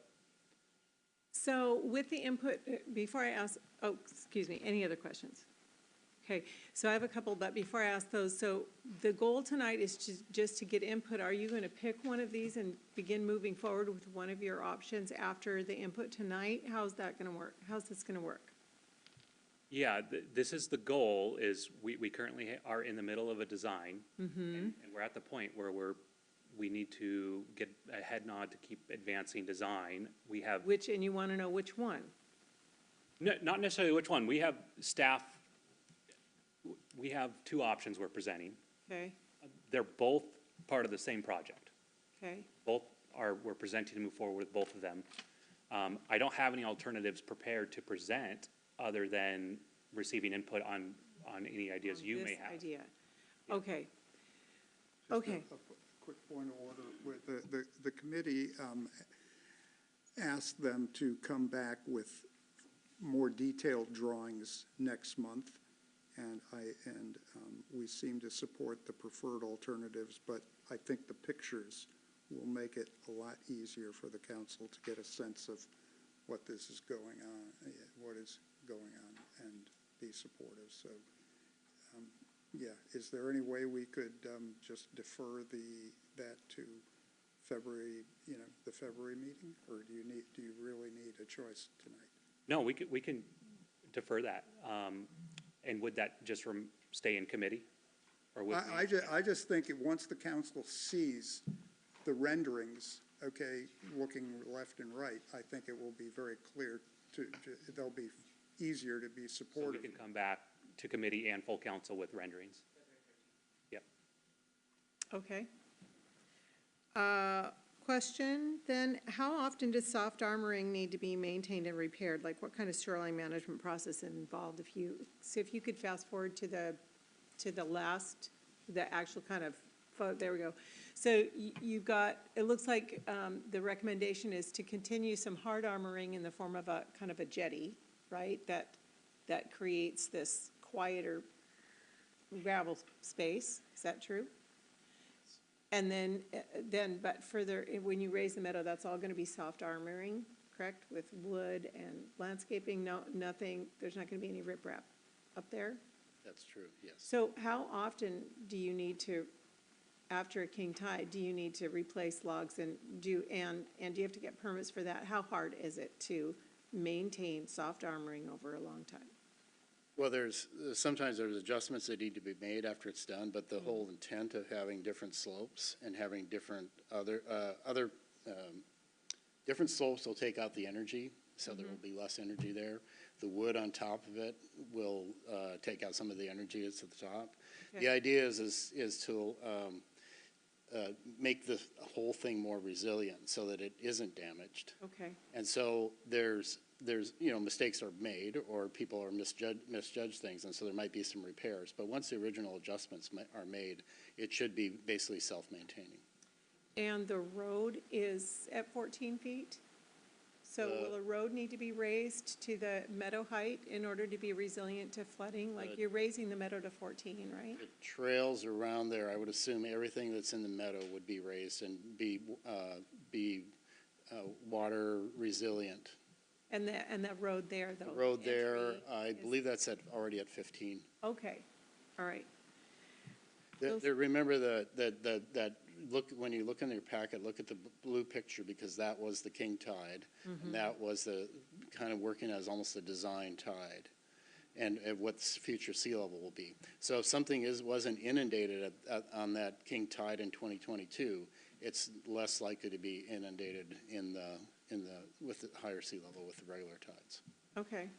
So I guess the direction now is you're going to come back on the 13th. If any of us have any questions or would like to see something additional when you bring this back, that's okay to ask for? All good? Yes. And you do have another question? Go ahead. I just have one quick question. Okay, if we raise the meadow to the 14 feet, what does that do with the displacement of the king tide water? Does that mean it's going to go further up the creek and endanger the buildings that we've spent so much to raise them? I mean, I would, as a flood person, I would never say never, but there's an important technical element about the way the floodplain was calculated here originally that's on the flood insurance rate maps. The flood insurance rate maps are actually have the floodplain for the creek to be about 16. And so any fill that we're going to do is not actually encroaching on the creek, and it's changing what the existing flood maps are. So it might change what is actually happening, but it won't change beyond the risk maps that are already prepared, because you have a really unusually high flood elevation on Des Moines Creek because of an effect that comes from the wave setup across the sound. So in this circumstance, in many other circumstances, that wouldn't occur. In this circumstance, the way the floodplain's been calculated for Des Moines Creek, this fill is unlikely to have an adverse effect to it as far as what the risk is already on the creek. And then one other question is, we have a large sandbar deposit that seems to grow annually out in the middle of the bay, right there. Are we talking about dredging that, or is that still going to continue? That'll continue to be there, and it'll provide everything that's doing right now. Every mouth of every creek that's along this shoreline on Puget Sound has some sort of delta that's like this. And the longshore currents tend to thaw them out and take them away and so on. The marina does affect that flow, but all that will happen is that it'll continue to move out there. The wave action will continue to work it and continue to move it. Again, there could be a single event that comes out and temporarily changes it, but with some of the other changes that would be going on there, that the whole estuary and the mouth of the creek would actually be more resilient to a change like that. Thank you. So I would like, if you have any other questions, I'd encourage you to write them in to the team. And they're going to be coming back on February 13th. Excellent. Thank you so much. Appreciate you being here all night. You were here for the committee meeting and here for this, so thank you so much. So we'll be giving better head nods or more direction on February 13th. So the next item is our telecom franchise agreement with Easy Fiber and also Ziply Fiber. What we're going to do here is both of these franchise agreements are basically the same. So I'm going to read the opening to the purpose of the agenda items. We'll have received one presentation that will cover both of them, and then we will vote on separate motions at the end of the presentation. So the purpose of these agenda items is for the City Council to conduct a first reading or a telecommunications franchise agreement with these fiber companies for the installment of fiber optic facilities in city right-of-way. Under state law, telecommunication franchise agreements require 2 readings by the City Council. So we have a presentation that will apply to both Assistant City Attorney Matt Hutchins. Mayor, I'm just going to handle this. Okay. We're short on time here. So the franchise agreements, under state law, they need to be introduced to the council, and then the council can't pass them until at least 5 days later. So tonight, we're just introducing the franchise agreements. We've also set them for January 23rd for further consideration and passage. And so tonight, they're being introduced to you. We have very limited time, so that's all that we need to do tonight. And if the council's satisfied with that, we can make the motions or we can just continue. If you don't mind, I'd like to go ahead and take the motion. So I'm going to give this one to Deputy Mayor Steinmetz. I move to pass draft ordinance number 24-087 to second reading on the next available city council agenda. Did you, excuse me, second? Okay, there's a first and a second on this motion. Any discussion? Councilmember Harris. Yeah, I just want to make sure that a representative of at least one of these companies is, I actually had some questions, but I'm willing to defer them to the second reading. I just wanted to make sure that he would be available again. I'm sorry to have to ask you that. But are you amenable, sir? Yes. I will stay after, and I'll also be here for the 23rd as well. Sweet. Yeah, because it was going to be second reading anyway. Yeah, no.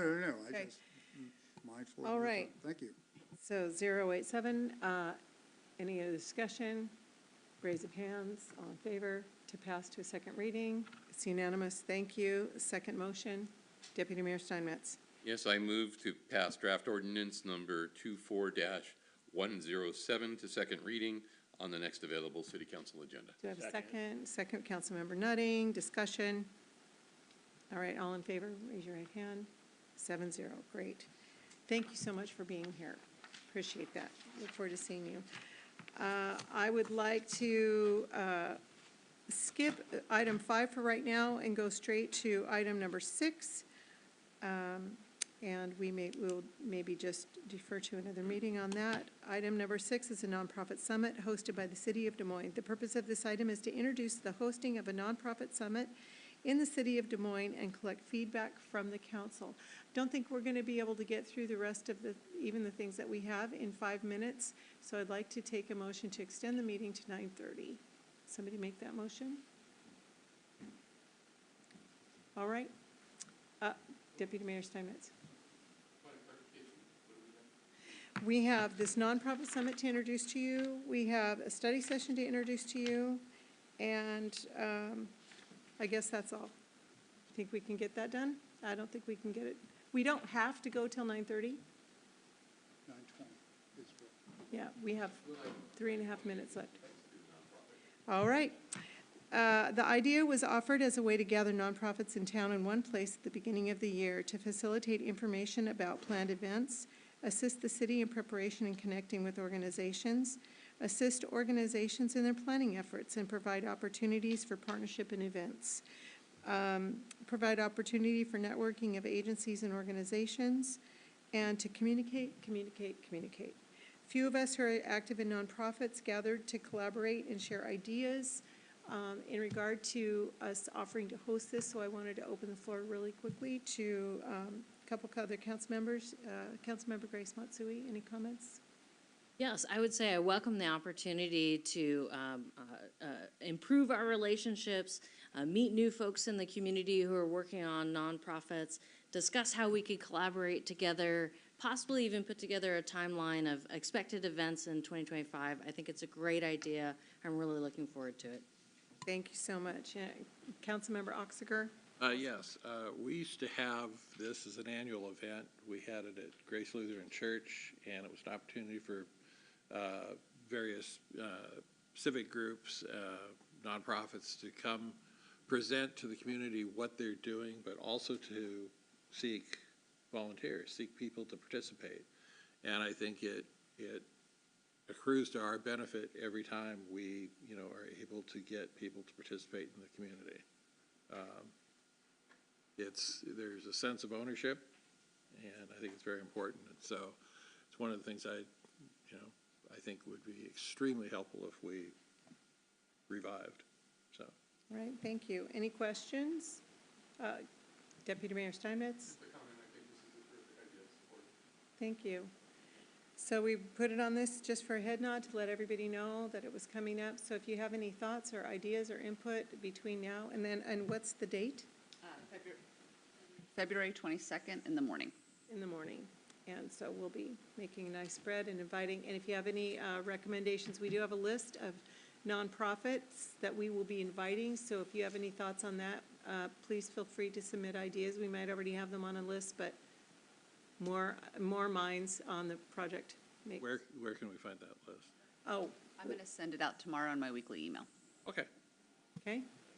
Good. I'm excited about this. Okay, item number 7 is study session. So it hasn't been on the futures, but we decided to add a study session on January 30th.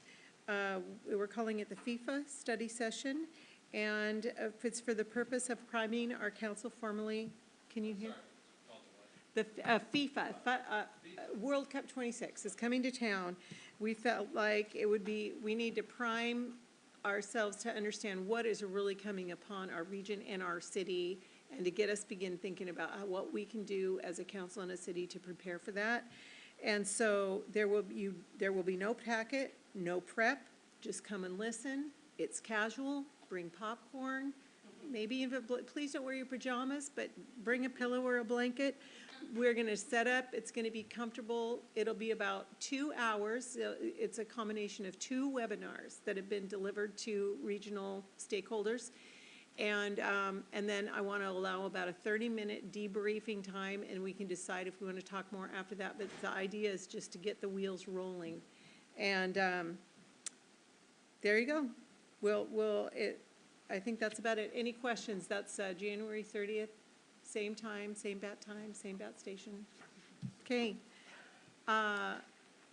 So I think we're going to, with an agreement of the council members, to eliminate the rest of the agenda. Second. Oh, no, wait, I have a couple announcements. I just need to make a decision to eliminate these items.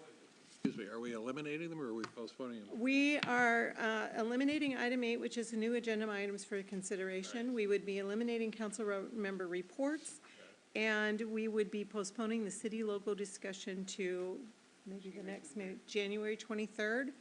And I think that would cover everything with a head nod for agenda adjustment. Okay, and then this concludes our meeting. The next meeting date will be January 23rd, 2025. It will be a regular city council meeting. Please remember to pick up after yourself on your way out. Councilmember Honey, would you like to make the motion? Second? Second, and all in favor? It's unanimous, 6-0. Thank you. Yeah, no worries, no worries. We're all anxious. Thank you.